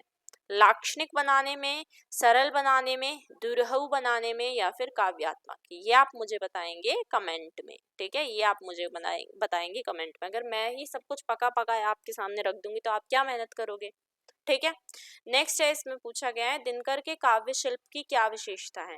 वो स्मृतियों का चित्रण करते हैं, वैराग्य और उमंग का चित्रण करते हैं, लाक्षणिकता और ओज है या फिर क्रोध और नाराजगी है? तो उनके कविताओं में हमें लाक्षणिकता और ओज देखने को मिलता है। ठीक है, नेक्स्ट क्वेश्चन, कवि के अनुसार वीर का स्वभाव नहीं है। कवि के अनुसार वीर का क्या स्वभाव नहीं होता? आंधियों से टकराना नहीं है, पूछा गया है। छाती पर वार झेलना, शेर की आयाल पकड़कर भाग जाना या शत्रु को पराजित करना? तो ये तीनों तो होंगे, लेकिन ये नहीं होगा, तो इसका आंसर हो जाएगा सी। ठीक है, यानी वो शेर की आयाल पकड़कर भाग नहीं जाता। नेक्स्ट क्वेश्चन 24th क्वेश्चन आपसे पूछा गया है। इसमें आपसे गद्यांश दिया गया है और कोई भी 7 क्वेश्चन आपको करनी है इसमें से। ठीक है, तो इसमें सबसे पहला क्वेश्चन आपसे पूछा गया है गद्यांश के लेखक का नाम, फिर गद्यांश के पाठ का नाम, फिर हिमालय की चट्टानों पर आसन मारकर कौन बैठा है ये पूछा गया है। पर्वत नंदिनी का क्या मतलब है, किसे कहा गया है? भगवान महादेव समाधि लगाकर कहाँ विराजमान है, और मूर्धा का क्या अर्थ नहीं है? ठीक है, और भी बाकी सारे क्वेश्चन है, तो हम देखते हैं सबसे पहले इस गद्यांश को। गद्यांश यानी एक पाठ से लिया गया गद्य है। दूर पर्वतराज हिमालय की हिमाच्छादित चोटियां हैं, वहीं कहीं भगवान महादेव समाधि लगाकर बैठे हैं, है ना? हमने अभी अभी पढ़ा था कि कौन समाधि लगाकर बैठा है, ये हमसे पूछा गया था। देखो ये रहा, भगवान महादेव समाधि लगाकर कहाँ विराजमान है? तो भगवान महादेव बर्फ से ढकी चोटियों पर विराजमान है। ठीक है, अभी पढ़ा ना हमें, जहां पर हिम यानी बर्फ से ढकी हुई बड़ी बड़ी चोटियां हैं, वहां पर भगवान महादेव समाधि लगाकर बैठे हुए हैं। ठीक है, देखो अगर आप इसको देखें तो ये जो है, ये चैप्टर लिखा गया है हजारी प्रसाद द्विवेदी जी के द्वारा, और इस चैप्टर का नाम है कुटज। कुटज यहाँ पर कहीं इसका नाम आएगा भी, आप देख लीजिएगा। ठीक है, हमने ये पूरा चैप्टर पढ़ा था, इसका नाम है कुटज। तो सेकंड का जो आंसर हो जाएगा वो हो जाएगा कुटज। ठीक है, फिर हमें क्या बोला गया है? हिमालय की चट्टानों पर आसन मारकर कौन बैठा है? भगवान शिव नहीं, कुटज। ठीक है, हिमालय की चोटियों पर चट्टानों पर आसन मारकर कुटज बैठा है, कुटज बैठा है। देखो, दूर पर्वतराज हिमालय की हिम आच्छादित चोटियां हैं, वहीं कहीं भगवान महादेव समाधि लगाकर बैठे होंगे, नीचे सपाट पथरीली जमीन का मैदान है, कहीं कहीं पर्वत नंदिनी सरिताएं। पर्वत नंदिनी सरिताएं का मतलब होता है नदियां। ठीक है, कहीं कहीं पर नदियां हैं, आगे बढ़ने का रास्ता खोज रही होंगी ये नदियां। बीच में चट्टानों की उबड़ खाबड़ जटा भूमि है, सूखी नीरस कठोर, यहीं आसन मारकर बैठे हैं मेरे चिर परिचित दोस्त कुटज, और यहीं पे आसन मारकर कौन बैठा है? कुटज। अगर आप इस पूरे गद्यांश को भी पढ़ लेते हैं तो भी आपको पता चल जाएगा इस पाठ का नाम कुटज है। एक बार अपने झबरीले मूर्धा को हिलाकर समाधिनिष्ठ महादेव को पुष्प स्तवक का उपहार चढ़ा देते हैं और एक बार नीचे की ओर अपनी पाताल भेदी जड़ों को दबाकर गिरि नंदिनी सरिताओं को संकेत से बता देते हैं कि रस का स्रोत कहाँ है। ये बताया गया है कि कुटज जो है एक बार तो अपनी गर्दन से हिलाकर, मूर्धा का मतलब क्या होता है गर्दन, गर्दन को हिलाकर जो समाधि में बैठे हुए महादेव हैं उनको अपने पुष्प यानी फूल चढ़ा देते हैं उपहार में, और एक बार पाताल भेदी जड़ों को दबाकर, जो उनकी जड़ें हैं, जहाँ पर जड़ों में आपको पता है पानी आता है, तो उनसे वो जो गिरि नंदिनी सरिताएं हैं यानी जो नदियां हैं उनको संकेत देते हैं कि रस का स्रोत किधर है। जीना चाहते हो कठोर पाषाण को भेद कर, पाताल की छाती चीर कर अपना भोग्य संग्रह करो, वायुमंडल को चूस कर, झंझा तूफान को रगड़ कर, झंझा तूफान यानी आंधी तूफान को रगड़कर अपना प्राप्य वसूल लो, आकाश को चूमकर अवकाश की लहरी में झूमकर उल्लास खींच लो, कुटज का यही उपदेश है, यही उपदेश है। ठीक है, तो हमने ये वाला भी देख लिया था कि हिमालय की चट्टानों पर आसन मारकर कुटज बैठा है। पर्वत नंदिनी किसे कहा गया है? पर्वत नंदिनी नदियों को, अभी अब मैंने आपको बताया था ना, नदियों को पर्वत नंदिनी कहा गया है। भगवान महादेव समाधि लगाकर कहाँ पर विराजमान है? पर्वत से ढकी चोटियों पर। मूर्धा का अर्थ क्या नहीं है? मूर्धा का मतलब होता है गर्दन, आप कह सकते हैं। ठीक है, तो गर्दन में हमारा सर भी आता है, मस्तक भी आता है और चोटी भी आता है, तो मूर्धा का अर्थ है मुर्दा नहीं है। ठीक है, मुर्दा नहीं होता मूर्धा का, तो इसका आंसर क्या हो जाएगा? इसका आंसर हो जाएगा डी। ठीक है, नेक्स्ट आपका है कुटज भगवान शिव को कौन सा उपहार भेंट करते हैं? तो वो अपने पुष्प यानी कि फूल जो है वो भेंट करते हैं। झंझा का अर्थ क्या है? झंझा का अर्थ है आंधी, हमने पढ़ा था ना, आंधी तूफान, झंझा तूफान। नेक्स्ट हिम आच्छादित का संधि विच्छेद हमें इसमें करना है, तो हिम और आच्छादित, हिम आच्छादित, इसका संधि विच्छेद कैसे होगा? तो आप ये देखो, इसका आंसर हो जाएगा हिम जमा आच्छादित, ये वाला बी। कैसे? देखो, हिम अलग है और आच्छादित अलग है, ये आ की मात्रा पीछे आ रही है ना इसकी, इसलिए यहाँ पर आ की मात्रा इस तरीके से लिखकर हमारे संधि विच्छेद हो जाएगा। कुटज का वास्तविक संदेश क्या है? कठोर पाषाणों को भेद लो, अपना भोग्य वसूलो, आंधी तूफानों का सामना करके आगे बढ़ो, या फिर पाताल की छाती चीरो रस प्राप्त करो, या फिर विपरीत परिस्थितियों का सामना कर अपना लक्ष्य प्राप्त करो। तो इसका आंसर हो जाएगा डी, कि जितनी भी विपरीत परिस्थितियां आती हैं उनका सामना करो और अपना लक्ष्य प्राप्त करो। ठीक है, अब देखो नेक्स्ट क्वेश्चन आपसे कह रहा है 25th क्वेश्चन, ये कह रहा है कि आपको कुछ व्याकरण संबंधी हमने प्रश्न दिए हैं, इनमें से कोई भी 10 क्वेश्चन आपको कर लेने हैं जो आपको अप्रोप्रिएट लगे, सही लगे। ठीक है, 10 मार्क्स का ये क्वेश्चन है। इसमें सबसे पहला क्वेश्चन है विलोम शब्द आपको बताना है। अनुराग का विलोम शब्द क्या होता है आपको यहाँ पर बताना है, तो अनुराग का विलोम शब्द होता है विराग, विराग। ठीक है, जो भी बच्चे अपना नोट कर रहे हैं उन प्लीज अपना लिख लें। उत्कर्ष का विलोम शब्द क्या होता है? उत्कर्ष का विलोम शब्द होता है अपकर्ष, अपकर्ष। नेक्स्ट है उपसर्ग प्रत्यय अलग कीजिए। उपसर्ग और प्रत्यय क्या होता है? उपसर्ग जो है वो शब्दों के आगे लगते हैं, ठीक है, शब्दों के आगे लगने वाले होते हैं, और प्रत्यय जो होते हैं वो शब्दों के पीछे लगते हैं। तो आकलन में उपसर्ग और प्रत्यय बताना है, तो आकलन में हमें आ जो है वो उपसर्ग है, और अगर हम इसमें प्रत्यय की बात करें तो वैसे तो इसमें कोई प्रत्यय नहीं बनेगा, लेकिन आप लिख सकते हैं अन्न, अन्न इसमें प्रत्यय होगा। ठीक है, अन्न, अन्न की पीछे साउंड आ रही है और आ तो है ही आगे। मरियल में उपसर्ग क्या है? मरियल में उपसर्ग है मर का। ठीक है, और इसमें प्रत्यय क्या है? प्रत्यय है इसमें ईयल का, ईयल का साउंड आ रहा है ना पीछे, ईयल, मरियल, ईयल। ठीक है, और मर तो मरियल, इस तरीके से हो जाएगा। ग में आपसे बोला गया है निम्नलिखित वाक्य में विराम चिन्ह लगाकर पुनः लिखो। विराम चिन्ह क्या होता है? जैसे ये आपका लास्ट में लगता है, जो बिल्कुल लास्ट में हमारे विराम चिन्ह लगाए जाते हैं। ठीक है, जैसे विस्मय आदि बोधक आपका हो जाएगा प्रश्नवाचक चिन्ह। ठीक है, और इस तरीके से हमारा चिन्ह लगाया जाता है, तो विराम चिन्ह हमें लगाना है इसमें लास्ट में।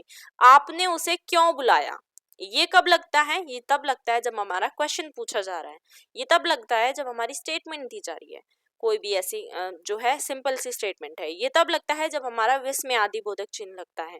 ठीक है, या फिर हम बहुत ज्यादा विस्मय में है, हम बहुत ज्यादा आश्चर्य में है, तब ये लगता है। आपने उसे क्यों बुलाया, क्यों आ गया यहाँ पर, यानी क्वेश्चन पूछा जा रहा है, तो बहुत आराम से आप इसमें बस एक क्वेश्चन मार्क लगा दीजिए, आपका आंसर हो जाएगा। जब आप इसको पेपर में लिखेंगे तो आपको पूरा का पूरा इस सेंटेंस को लिख के और लास्ट में क्वेश्चन मार्क लगा देना है, तो ये हो जाएगा आपका। घ पार्ट में आपसे बोला गया है इसको वाक्य को शुद्ध करके हमें दोबारा लिखना है। तो देखो वाक्य पढ़ते हैं ये, सच में क्या तुमने प्रथम स्थान मिला है। तो ये कुछ आपको अटपटा सा नहीं लग रहा सेंटेंस, तुमने यहाँ पर आया है, लेकिन ये गलत होगा। तो इसका सही क्या होगा, क्या सच में, क्योंकि यहाँ पर क्वेश्चन पूछा जा रहा है ना, तो क्या सच में तुम्हें प्रथम स्थान मिला है, क्या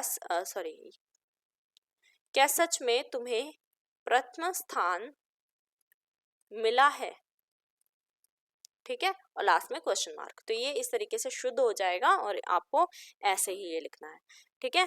अब नेक्स्ट है हमारा निम्नलिखित शब्दों का शुद्ध रूप आपको लिखना है। ये शांति गलत लिखा हुआ है, इसको सही करके लिखना है। तो शांति में ये मात्रा आती है छोटी ई वाली, यहाँ पर बड़ी मात्रा लगाई है तो वो गलत है। उज्जवल, उज्जवल की स्पेलिंग बहुत सारे बच्चों को नहीं पता होती है, इसकी स्पेलिंग ये होती है, ध्यान से देख लो, उज्जवल इस तरीके से लिखा जाता है। मिश्र वाक्य में रूपांतरित आपको करना है।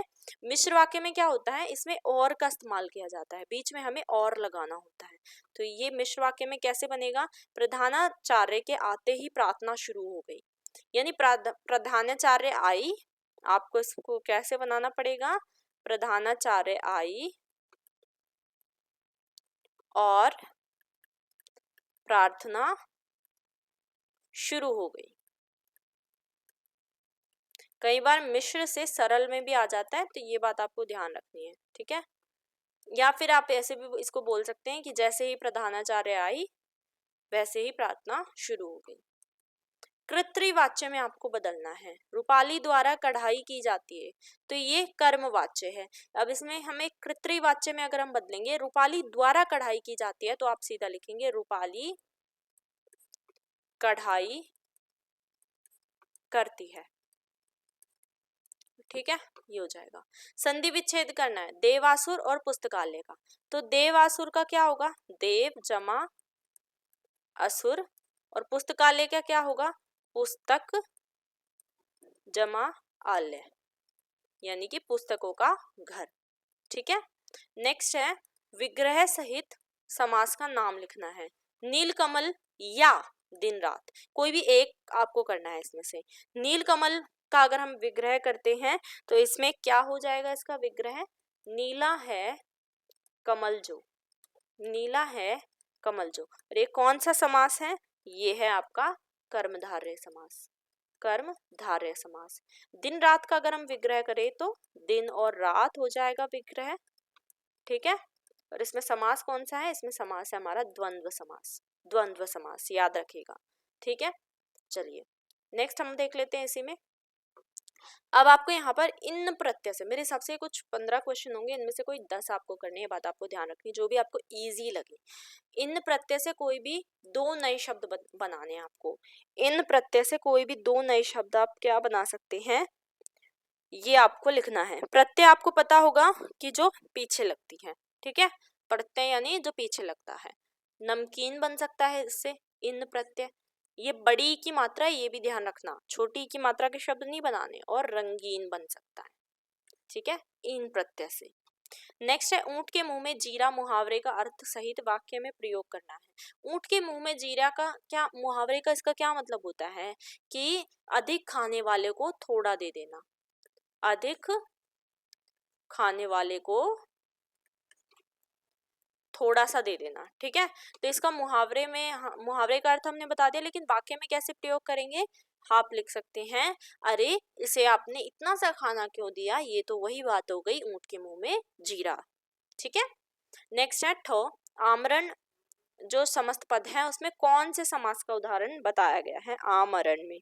आमरण में कौन सा समास हमें बताया गया है, तो आमरण में हमें अव्ययी भाव बताया गया है, अव्ययी भाव समास। अच्छा, अगर आप चाहते हैं कि मैं समास के ऊपर वीडियो लेकर आऊं तो प्लीज मुझे कमेंट करके जरूर बताइएगा। I would love to make video on समास। ड है, पर्यावरण शब्द स्वर संधि के कौन से भेद का उदाहरण है? पहले अगर आप ये देखोगे तो पर्यावरण का अगर हम इसको तोड़ के देखें, संधि विच्छेद करें तो कैसे बनेगा? परि जमा आवरण। लेकिन यहाँ पर अगर आप देखें तो य बन जाता है। तो इसमें एक रूल लगाया जाता है, एक नियम होता है, ई जमा आ को अगर हम जोड़ते हैं ना तो वो बनाता है य। ये नियम यहाँ पर रखता है और ये नियम किसका है? ये नियम है यण संधि का। तो इसका आंसर क्या हो जाएगा? यण संधि। ठीक है। नेक्स्ट है, कुछ शब्द सर्वनाम के किस भेद का उदाहरण है? कुछ, कुछ का मतलब होता है अनिश्चयवाचक, अनिश्चयवाचक सर्वनाम है इसमें। ठीक है, सर्वनाम भी आपको पढ़ लेने अच्छी तरीके से। अनिश्चयवाचक यानी निश्चित नहीं है किसी चीज का, कुछ हो गया, ठीक है, अधिक हो गया, मतलब हमें नहीं पता, इसका निश्चित नहीं पता हमें। नेक्स्ट है, रेखांकित भाग का कारक आपको लिखना है। पेंसिल से तो करण कारक यहाँ पर बताया गया है। ठीक है,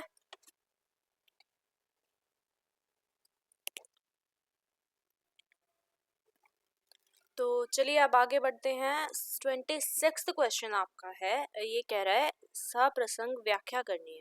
काव्यांश आपको दिया गया है, ठीक है, ये काव्यांश है और ये काव्यांश आपका कहाँ से लिया गया है? सपने हूँ दोष कलेशु न काहू, मोर अभाग उदती अवगाहू, बिनु समुझे निज अग परिपाकू, जारी यूं जाए जननी कही काकू, हृदय हेरी हारे हूँ सब ओरा, एक ही भांति भले ही भलमोरा, भलमोरा, गुरु गोसाई साहिब सिया रामू, लागत मोही नीक परिणामू।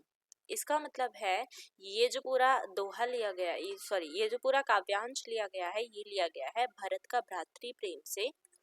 ठीक है, भरत का भ्रातृ प्रेम से लिया गया है और जिसको लिखा है हमारे तुलसीदास जी ने, तुलसीदास जी ने। ठीक है, तो अब इसको सप्रसंग व्याख्या कैसे करनी है ये आप देख लो। ठीक है, अच्छा उससे पहले ना एक बार आप ये जो पिछला क्वेश्चन था, एक क्या था क्वेश्चन आपका? क्वेश्चन था कि भाई ये जो कारक है ना उससे रिलेटेड था, वह पेंसिल से चित्र बनाता है, तो इसमें से करण कारक क्यों आया? ये एक बच्चों का कंफ्यूजन रहता है। तो यहाँ पर देखो कारक दिए गए हैं और चिन्ह दिए गए हैं और उसका अर्थ दिया गया है। तो ये आप प्लीज इस टेबल को ध्यान से देख लीजिएगा और इसको रट लीजिएगा क्योंकि इससे क्वेश्चन जरूर आने वाला है। कर्ता कारक ने, ठीक है, ने से काम करने वाला, कर्म को करण से जहां पर भी ये कारक होंगे ना तो वहां पर आपको ये चिन्ह जरूर दिखाई देंगे। ठीक है, जैसे वहां पर पेंसिल से था तो हमने बोल दिया कि ये करण कारक है। ठीक है, पेंसिल द्वारा होता है तो भी करण कारक होता, पेंसिल को होता तो कर्म कारक होता, पेंसिल ने होता तो कर्ता कारक होता। तो ये सारी चीजें आपको देख लेनी है एक बार अच्छे से thoroughly। अब हम अपने जो क्वेश्चन था उसके ऊपर आते हैं। तो काव्यांश की सप्रसंग व्याख्या, सप्रसंग से क्या मतलब होता है? पहले आपको प्रसंग लिखना होता है। प्रसंग में क्या होता है? प्रसंग में आपको लिखना होता है कि यह कविता या प्रस्तुत कविता, एक मिनट, आप लिखेंगे प्रस्तुत काव्यांश,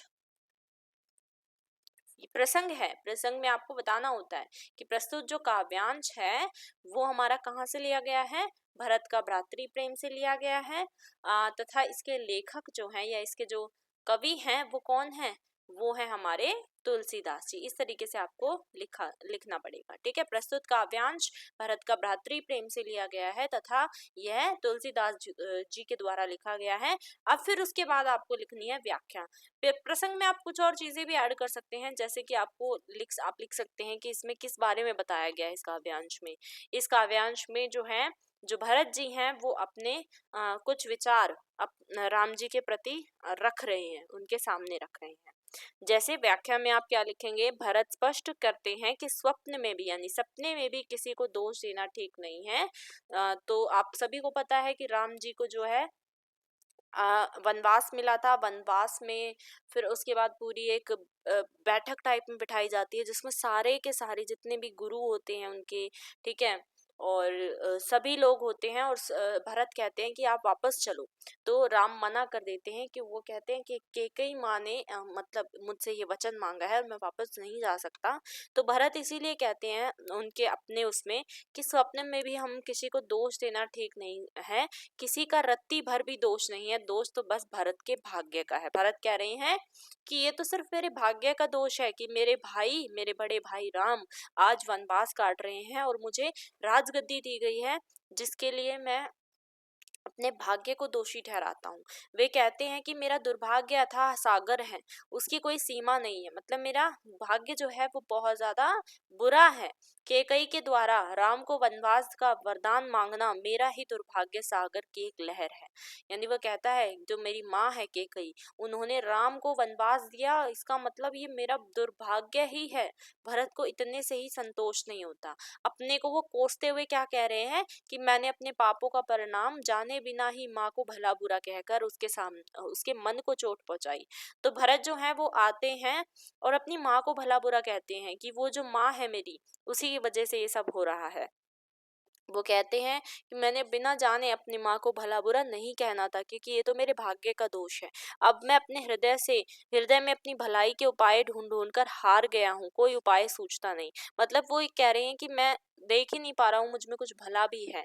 अब तो यही कहा जा सकता है कि समर्थ गुरु निकट बैठे हैं और भाई राम तथा भाभी सीता मेरे स्वामी हैं। मुझे विश्वास है कि इस सुयोग को देखकर जो भी परिणाम होगा वह अच्छा ही होगा। वो कहते हैं कि मेरे सामने मेरे सारे गुरु बैठे हुए हैं, सब बैठे हुए हैं, और मैं समझता हूँ कि अब ये जो भी निर्णय लेंगे वो सब अच्छा ही होगा। उसी बात का और आगे वो बढ़ाते हुए कहते हैं कि यहाँ सब पर सज्जनों की सभा बैठी है, गुरु वशिष्ठ स्वामी राम निकट बैठे हैं। यह स्थान चित्रकूट भी पवित्र तीर्थ स्थल है, और मैं जो कह रहा हूँ उसके पीछे भी सात्विक भाव है। मुनिवर वशिष्ठ जी और राम यह भली बातें जानते हैं, मेरी बातें प्रेम से भरी हैं और यह छल और झूठी हैं, ये या सच्ची, ये सब भी मेरे भगवान राम जानते हैं। तो ये सारी चीज इसमें बताई गई है। तो प्रसंग लिखना है आपको, फिर व्याख्या लिखनी है, ठीक है, इस तरीके से आपको लिखना है। सप्रसंग व्याख्या ये होती है। उसी में फिर अथवा देकर दिया गया है, या तो आप ये कर सकते हैं या फिर ये। अब मैंने आपको एक समझा दिया, तो आप कोई भी इनमें से, अच्छा ये क्वेश्चन 4 नंबर का है, तो आप ये करके देख लीजिएगा। नेक्स्ट 27वां क्वेश्चन है, इसमें 50 से 60 शब्दों में आपको आंसर करना है किन्हीं 2 प्रश्नों का, ठीक है, 50 से 60 शब्दों में। तो 6 नंबर का है ये, मतलब 3 नंबर का एक क्वेश्चन। गोपियां कृष्ण की बांसुरी क्यों छुपा लेती हैं? कृष्ण द्वारा गोपियों से बांसुरी मांगने पर उनकी क्या प्रतिक्रिया होती है? सूरदास द्वारा रचित पद के आधार पर हमें बताना है, पहला क्वेश्चन। फिर परशुराम के उपदेश कविता के संदर्भ में स्वतंत्रता का महत्व आपको अपने शब्दों में लिखना है, और भेड़िया कविता में भेड़िया का प्रतीकार्थ क्या है वो आपको बताना है, ठीक है। चलिए, तो सबसे पहला क्वेश्चन आप देख ले, गोपियां जो है वो कृष्ण की बांसुरी क्यों छुपा लेती हैं, और फिर जब वो बांसुरी छुपा लेती हैं तो कृष्ण द्वारा गोपियों से जब बांसुरी मांगी जाती है तो उनकी क्या प्रतिक्रिया होती है, ये आपको बताना है। तो देखो, कृष्ण जो रहते हैं ना, जब उनको जो बांसुरी होती है वो बहुत ज्यादा प्रिय होती है, सबको पता है कृष्ण को बांसुरी बहुत प्रिय है। और जब वो बांसुरी बजाते हैं तो उनको कोई और किसी और का ध्यान नहीं रहता, इसलिए बांसुरी से जो गोपियां हैं वो बहुत ज्यादा ईर्ष्या में आ जाती हैं और जलन में आ जाती हैं कि ये सिर्फ और सिर्फ इसकी वजह से कृष्ण जी हम पर ध्यान नहीं देते। तो उनका ध्यान अपनी ओर आकर्षित करने के लिए वो कृष्ण जी से बांसुरी ले लेती हैं, छिपा लेती हैं उनकी। क्योंकि श्री कृष्ण हमेशा बांसुरी ही बजाते रहते हैं, उस समय वह सब कुछ भूल जाते हैं। बांसुरी मांगने पर गोपियां कृष्ण की मुरली के प्रति ईर्ष्या भाव दिखाती हैं। तो ये आपको लिखना है, ठीक है। अब इसी का नेक्स्ट क्वेश्चन था कि परशुराम के उपदेश जो कविता है उसके संदर्भ में स्वतंत्रता का महत्व आपको अपने शब्दों में लिखना है। तो पहले तो ये देखो, परशुराम के उपदेश ये आपकी लिखी है रामधारी सिंह दिनकर ने, ये आपको पता होगा। देशवासियों का स्वाधीनता से संघर्ष करने की प्रेरणा इसमें दी गई है। देशवासियों को कहा गया है कि तुम्हें स्वाधीनता, स्वतंत्रता अगर चाहिए तो तुम्हें संघर्ष करना पड़ेगा, ठीक है। आज भी हम किसी न किसी, आपको अपने शब्दों में लिखना है इसका आंसर, तो मैंने अपने शब्दों में लिखा है, आज भी हम किसी न किसी रूप में बंधन से जकड़े हुए हैं। कहीं पर महिलाएं जो हैं वो असमानता झेलती हैं, तो कहीं पर बच्चों का शोषण होता है। इसलिए महत्वपूर्ण है कि हम सभी स्वाधीन बने, और स्वतंत्रता बहुत जरूरी है। इसी में ग पार्ट पूछा गया था कि भेड़िया जो है, उस कविता में भेड़िया का प्रतीकार्थ आपको बताना है। तो भेड़िया किस तरीके का होता है, कैसा प्रतीक है उसका? तो वो हिंसक होता है या हिंसा से भरा होता है, क्रूरता उसमें होती होती है, लालच उसमें होता है। ठीक है, पॉइंट्स में लिख दिया है, आपको अच्छे से समझ आएगा। चिंता और दुश्मनी में वो घिरा होता है, लोगों के बीच वो तनाव पैदा करता है और विनाशकारी भावनाएं उसमें होती है, शोषण करने वाला वो होता है, आप लिख सकते हैं वो एक शोषक होता है। तो ये सारी जो हैं ये प्रतीक होते हैं किसके, भेड़िए के, भेड़िए के प्रतीक हैं ये सारे। ठीक है, अब इसका नेक्स्ट क्वेश्चन देख लेते हैं। क्वेश्चन नंबर 28 आपसे कह रहा है कि आपको एक काव्यांश दिया गया है, एक काव्यांश आपके सामने दिया गया है और इस काव्यांश में कुछ प्रश्न दिए गए हैं, इसको पढ़ना है, फिर कुछ प्रश्न का उत्तर देना है। 5 नंबर के ही है, एक मार्क्स से सारे क्वेश्चन है।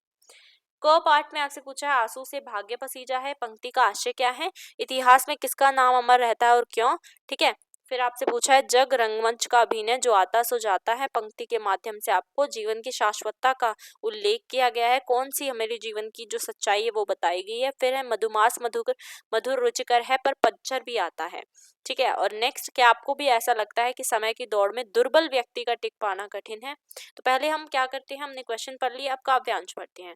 आंसू से भाग्य पसीजा है, हे मित्र कहाँ इस जग में, यानी वो कह रहा है कवि कि हे मित्र, अगर हम आंसू बहाते रहेंगे तो क्या कभी किसी का भाग्य पसीजा है इस चीज को देखते हुए इस जग में। नित यहाँ शक्ति के आगे दीपक जलते पग पग में, यानी जिसके पास शक्ति होगी, जो शक्तिमान होगा, उसके आगे तो सभी दीपक जलाएंगे पग पग पर। कुछ तनिक ध्यान से सोचो, यानी थोड़ा ध्यान लगाकर सोचो, धरती किसकी हो पाई, यानी धरती जो है वो किसकी हो पाई है। मधुमास मधुर रुचिकर है पर पतझड़ भी आता है, यानी मधुमास आप कह सकते हैं जो मौसम होते हैं वो बदलते रहते हैं, यानी हमें सबको मधुर और मधुमास पसंद है, लेकिन पतझड़ भी तो आता है, यानी समय जो है इसमें कहा गया है समय जो है वो बदलता रहता है, किसी के लिए रुकता नहीं है। जग रंगमंच का अभिनय जो आता सो जाता है, यानी ये जग जो है वो रंगमंच का अभिनय है, एक स्टेज है जहां पर कोई आता है तो कोई जाता है। सचमुच वह ही जीवित है जिसमें कुछ बल विक्रम है, यानी वो ही जिंदा रह पाता है जिसमें कुछ ना कुछ बल होगा। पल पल घुड़दौड़ यहाँ है, पल बल पौरुष का संगम है। ठीक है, यहाँ पर पल पल में घुड़दौड़ होती है, घोड़े की तरह सब दौड़ते हैं, बल पौरुष का संगम है। दुर्बल को सहज मिटाकर चुपचाप समय खा जाता, वीरों के ही गीतों को इतिहास सदा दोहराता है ना, वीर के गीत ही तो इतिहास में सदा दोहराए जाते हैं, जैसे रानी लक्ष्मीबाई। बाकी भी तो कितनी सारी रानियां होंगी लेकिन उनकी कोई बात नहीं करता, रानी लक्ष्मीबाई की बात क्यों करते हैं, क्योंकि वो बहुत ज्यादा वीर थी। ठीक है, इसीलिए इतिहास में भी उनको दोहराया जाता है। फिर क्या विषाद भय चिंता, जो होगा सब सह लेंगे, परिवर्तन की लहरों में जैसे होगा बहलेंगे। ठीक है, तो ये पूरी कविता आपकी थी। इसमें बेसिकली बताया गया है कि वीर बनकर रहो, कभी भी आंसू मत बहाओ किसी चीज के लिए। तो क पार्ट में आपसे पूछा है आंसू से भाग्य पसीजा है, पंक्ति का आशय क्या है। इसमें वो बोलता है कि आंसू मत बहाओ, आंसू से किसी का भाग्य नहीं पसीजता, यानी आंसू से किसी का भाग्य नहीं बदलता। अगर हमें कुछ पाना है तो हमें वीरों की तरह अपने लिए उठना होगा, लड़ना होगा। ठीक है, नेक्स्ट, इतिहास में किसका नाम अमर रहता है और क्यों। इतिहास में वीरों का नाम अमर रहता है, यानी वीर नाम अमर रहते हैं क्योंकि वो अपने लिए लड़ते हैं, अपने लिए वो बल विक्रम दिखाते हैं। ठीक है, अपने लिए वो बल विक्रम दिखाते हैं। नेक्स्ट है जग रंगमंच का अभिनय जो आता सो जाता है, पंक्ति के माध्यम से जीवन की किस शाश्वतता का उल्लेख किया गया है। तो इसमें बताया गया है कि ये जो पूरा जग है ना, ये एक स्टेज की तरह है। ठीक है, रंगमंच है जहां पर कोई आ रहा है तो कोई जा रहा है, यानी यहाँ पर एक शाश्वत जो जीवन मरण का एक चक्र होता है उसके बारे में बताया गया है कि जीवन मरण का एक चक्र जो है वो चलता रहता है, कोई आएगा फिर कोई जाएगा। तो इसी तरीके से मधुमास मधुर रुचिकर है पर पतझड़ भी आता है। इस यहाँ पर हमें इस पंक्ति में हमें बताया गया है समय के बारे में कि समय कभी भी बदल सकता है। आज अगर मधुमास मधुर है तो कल पतझड़ भी आ सकता है, यानी आज अगर अच्छा हो रहा है तो जरूरी नहीं सब अच्छा ही चलेगा, है ना, बुरा भी होगा, बुरा भी हो सकता है। लेकिन आज अगर बहुत बुरा हो रहा है तो इसका मतलब ये नहीं कि बुरा ही चलता रहेगा, अच्छा भी समय आएगा। ठीक है, तो ये चीज इसमें बताई गई है। नेक्स्ट, क्या आपको भी ऐसा लगता है कि समय की दौड़ में दुर्बल व्यक्ति का टिक पाना कठिन है। तो आप मुझे ये चीज कमेंट में बताएंगे, ये इसका जवाब। ठीक है, आपको भी ऐसा लगता है कि अगर हम दुर्बल होंगे तो हम समय की दौड़ में नहीं टिक पाएंगे, क्या आपको ऐसा लगता है। नेक्स्ट है 29th क्वेश्चन, इसमें भी सप्रसंग व्याख्या आपको करनी है और मैंने आपको बताया सप्रसंग व्याख्या कैसे करते हैं, 4 नंबर का है, ये आप खुद से करेंगे, ये आप सेल्फ करेंगे, ठीक है, बाय योरसेल्फ। अथवा में दिया गया है, आप एक तरह से आपके लिए 2 क्वेश्चन ये हो जाते हैं, तो सप्रसंग व्याख्या आपको करनी है। इसके पहले आप पूरा पैसेज पढ़ेंगे, ठीक है, जो भी 2-3 लाइन दी गई हैं, फिर उसके बाद देखेंगे कहाँ से, किस में से लिया गया है ये पार्ट। वैसे मैं आपको बता दूं, ये आपका लिया गया है अंडमान डायरी से, ठीक है। अंडमान डायरी किसने लिखी है? अंडमान डायरी लिखी है श्रीकांत वर्मा ने। अब इतना हिंट तो आपके लिए काफी है, बाकी व्याख्या आपको खुद करनी है, और व्याख्या आप तभी कर पाएंगे जब आपने पाठ पढ़ा होगा, ठीक है। नेक्स्ट है 30th क्वेश्चन। इसमें आपसे पूछा गया है 2 प्रश्न, कोई भी 2 प्रश्न करने हैं 50 से 60 शब्दों में, 6 नंबर का है, 2-2 मार्क्स के क्वेश्चन है। फर्स्ट है, चीफ की दावत कहानी में श्यामनाथ अपनी माँ के साथ किस प्रकार का व्यवहार करता है, उससे उसके किस चरित्र के बारे में, मतलब उसके चरित्र के कौन से विषय के बारे में हमें पता चलता है। उसके बाद अगला है, रीढ़ की हड्डी एकांकी के शीर्षक की सार्थकता आपको बतानी है, किस तरीके से रीढ़ की हड्डी जो एकांकी है उसका शीर्षक बिल्कुल सही ठहरता है।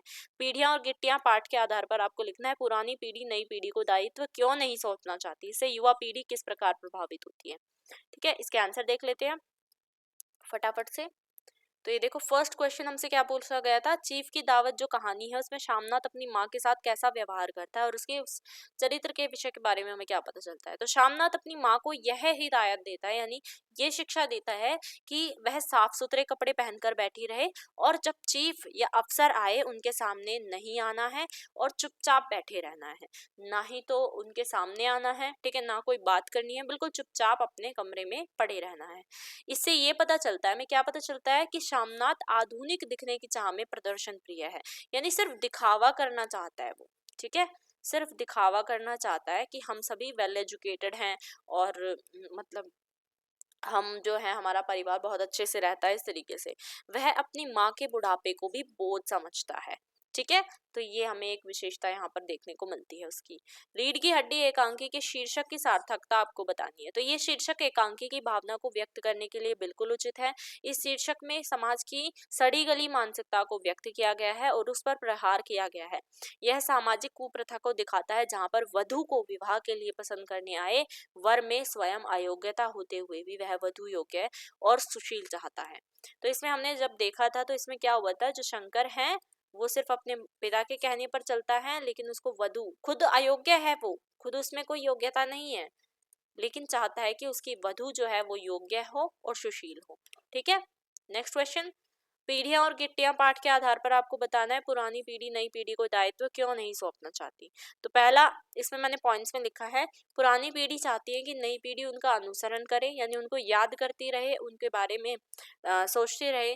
प्रकृति के बदलाव को वो स्वीकार नहीं करना चाहती पुरानी पीढ़ी ये समझती है कि वो देवता है, ठीक है, सांसारिक सुखों का त्याग नहीं कर सकते।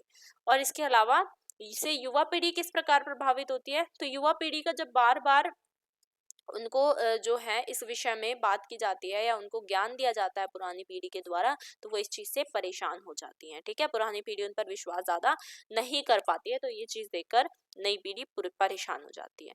अब नेक्स्ट क्वेश्चन है, आपसे बोला गया है 31st क्वेश्चन में कि निम्नलिखित गद्यांश को आपको ध्यान से पढ़ना है और दिए गए प्रश्नों के उत्तर आपको देने हैं। 5 नंबर का ये पूरा क्वेश्चन है, ठीक है। तो पूरा एक गद्यांश आपको दे दिया और इसके क्वेश्चन आपको पढ़ के आंसर दे दिया है। तो सबसे पहला क्वेश्चन है, आत्मनिर्भरता का क्या मतलब होता है, ठीक है, क्या तात्पर्य है। गद्यांश में जीवन में सफलता का मूल मंत्र किसे माना गया है और क्यों। स्वावलंबन के लिए गद्यांश में प्रयुक्त विशेषण या उपमा को आपको स्पष्ट करना है। गद्यांश में पेड़ पौधों और पशु पक्षियों का उल्लेख क्यों किया गया है। आप सफलता का मूल मंत्र किसे मानते हैं, तर्कपूर्ण उत्तर दीजिए। तो इसके लिए तो हमें पहले पढ़ना पड़ेगा इस पूरे पैसेज को। तो सबसे पहले तो इसमें बताया गया है, आत्मनिर्भरता का अर्थ है अपने ऊपर निर्भर रहना। जो व्यक्ति दूसरे के मुंह को नहीं ताकते वे ही आत्मनिर्भर होते हैं। तो पहले का तो आंसर हमें मिल गया, आत्मनिर्भर का क्या मतलब है, तो इसका यहाँ से यहाँ तक हो जाएगा। फिर उसके बाद वस्तुतः आत्मविश्वास के बल पर कार्य करते रहना आत्मनिर्भरता है। आत्मनिर्भरता का अर्थ है समाज निज तथा राष्ट्र की आवश्यकताओं की पूर्ति करना। व्यक्ति समाज तथा राष्ट्र में आत्मविश्वास की भावना आत्मनिर्भरता का प्रतीक है। स्वावलंबन जीवन की सफलता की पहली सीढ़ी है। स्वावलंबन क्या है, हमारे जीवन की पहली सीढ़ी है। सफलता प्राप्त करने के लिए व्यक्ति को स्वावलंबी अवश्य होना चाहिए। स्वावलंबी यानी कि सिर्फ अपने मतलब अपने ऊपर विश्वास रखने वाला, ठीक है, अपने ऊपर विश्वास रखने वाला वो स्वावलंबी होता है। स्वावलंबन व्यक्ति समाज राष्ट्र के जीवन में सर्वांगीण सफलता की प्राप्ति का महामंत्र है। तो गद्यांश में जीवन सफलता का मूल मंत्र किसे माना गया है? स्वावलंबन को। किसे माना गया है? स्वावलंबन को, ठीक है। अब नेक्स्ट क्वेश्चन है, स्वावलंबन के लिए विशेषण या उपमा का आपको प्रयोग करना है कोई भी। तो स्वावलंबन जीवन का अमूल्य आभूषण है, वीरों तथा कर्मयोगियों का इष्ट देव है, सर्वांगीण उन्नति का आधार है, आत्मनिर्भर बनकर हार्दिक आनंद प्राप्त करो। स्वावलंबन के अन्य अनेक उदाहरण भी देखने को मिलते हैं, पेड़ पौधे पशु पक्षी में तो स्वावलंबन कूट कूट के भरा है। स्वावलंबन का मतलब होता है खुद से स्वयं से कुछ काम करना, दूसरों पर निर्भर नहीं रहना। पौधे अपना भोजन स्वयं बनाते हैं, सूर्य से प्रकाश, चंद्रमा से रस और धरती से जल प्राप्त कर स्वयं बढ़ते जाते हैं। पशु पक्षी द्वारा जरा से बड़े हुए नहीं कि निकल पड़ते हैं अपने भोजन की तलाश में। देखो, हमें पूछा गया है कि पेड़ पौधे और पशु पक्षियों का उल्लेख क्यों किया गया है?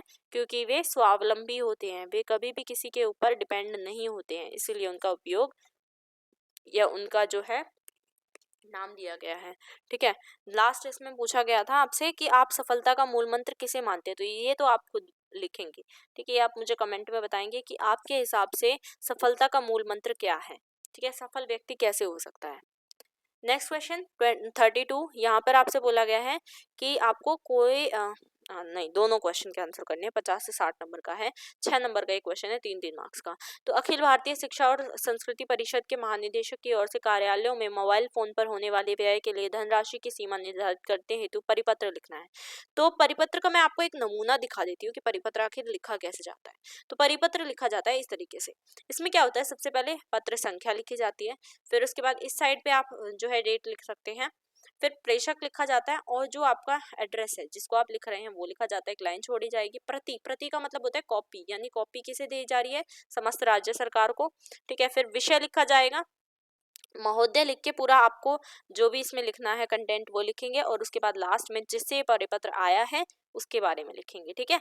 वही चीज जो यहाँ पर परिपत्र में लिखी है वही चीज आपको स्टार्टिंग में भी लिखनी है, तो ये बात आपको ध्यान रखनी है। परिपत्र इस तरीके से लिखा जाता है।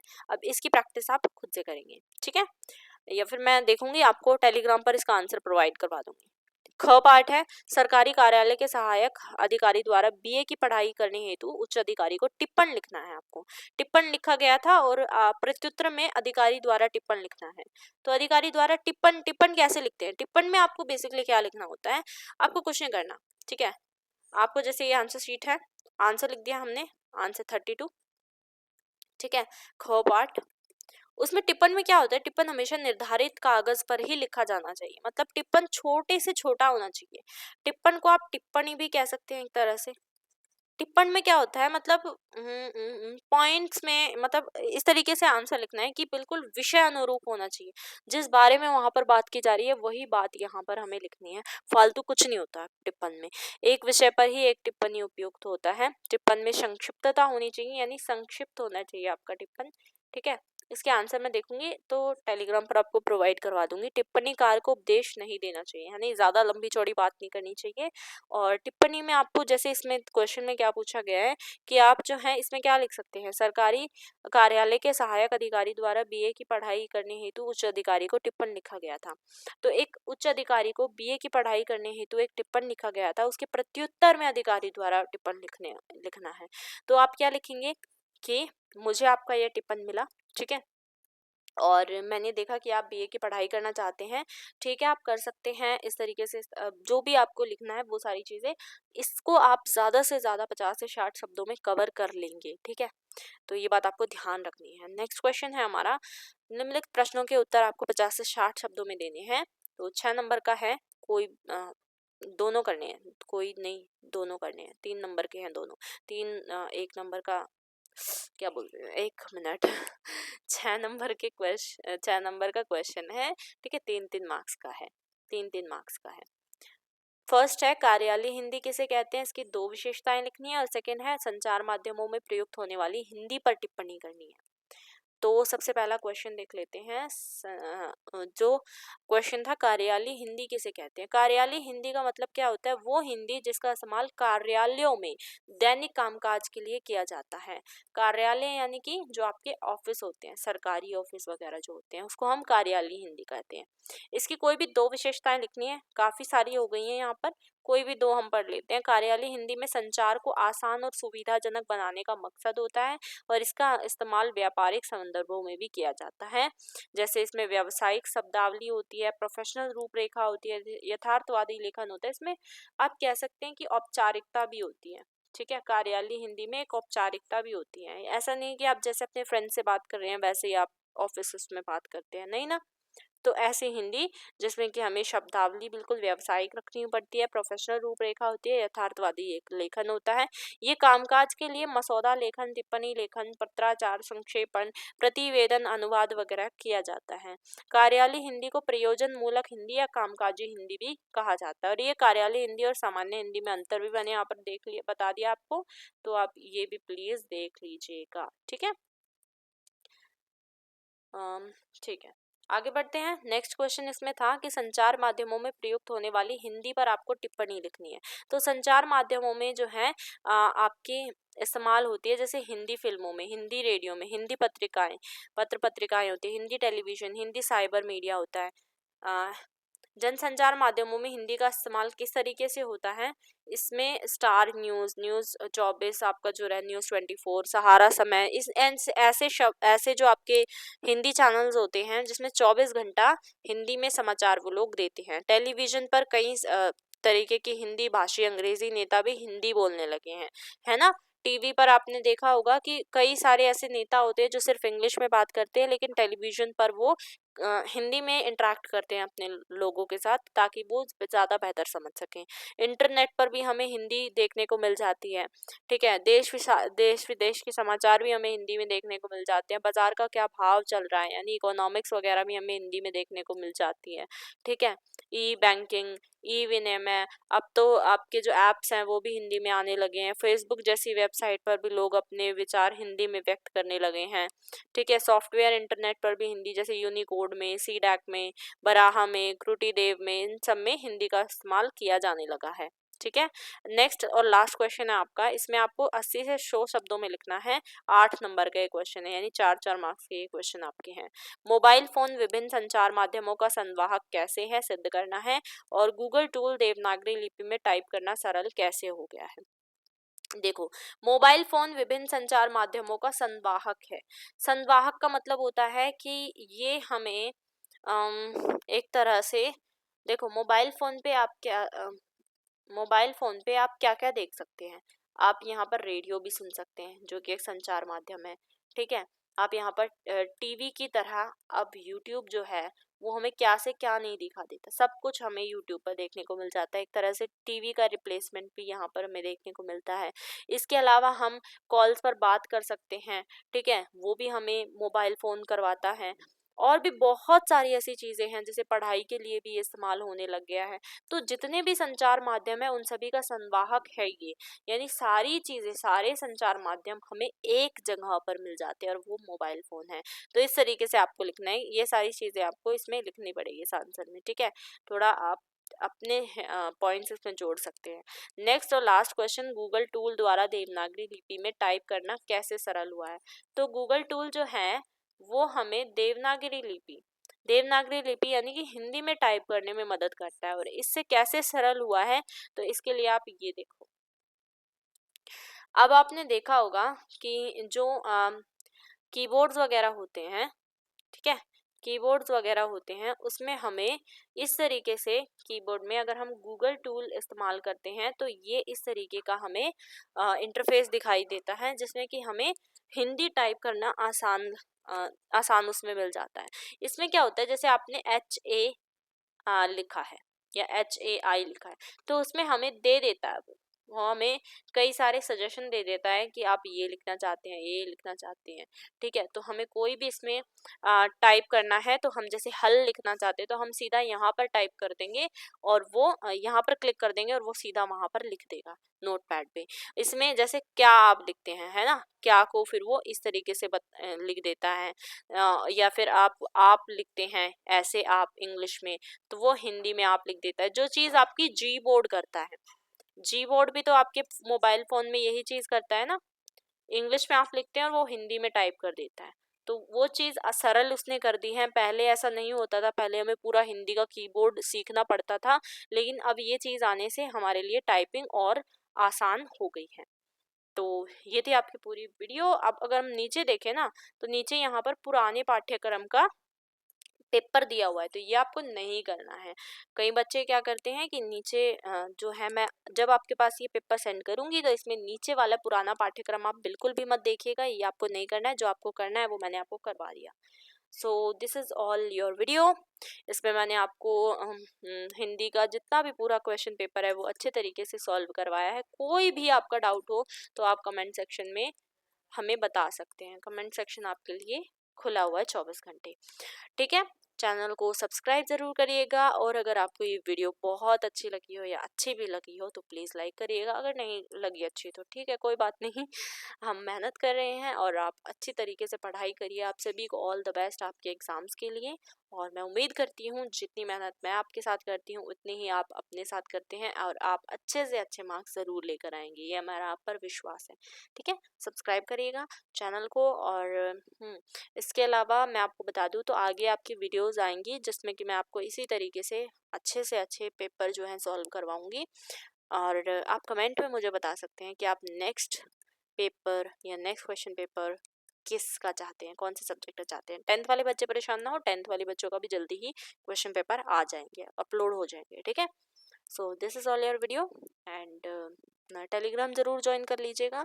कमेंट में मुझे जितने भी मैंने अभी बीच में आपसे क्वेश्चन पूछे हैं वो आप कमेंट में आंसर ज़रूर कर सकते हैं, ठीक है। आपके लिए हेल्पफुल रहेगा, और जो भी क्वेश्चन मैंने खुद से आपके लिए करने के लिए दिए हैं वो भी आप ज़रूर कर लीजिएगा। Thanks for watching.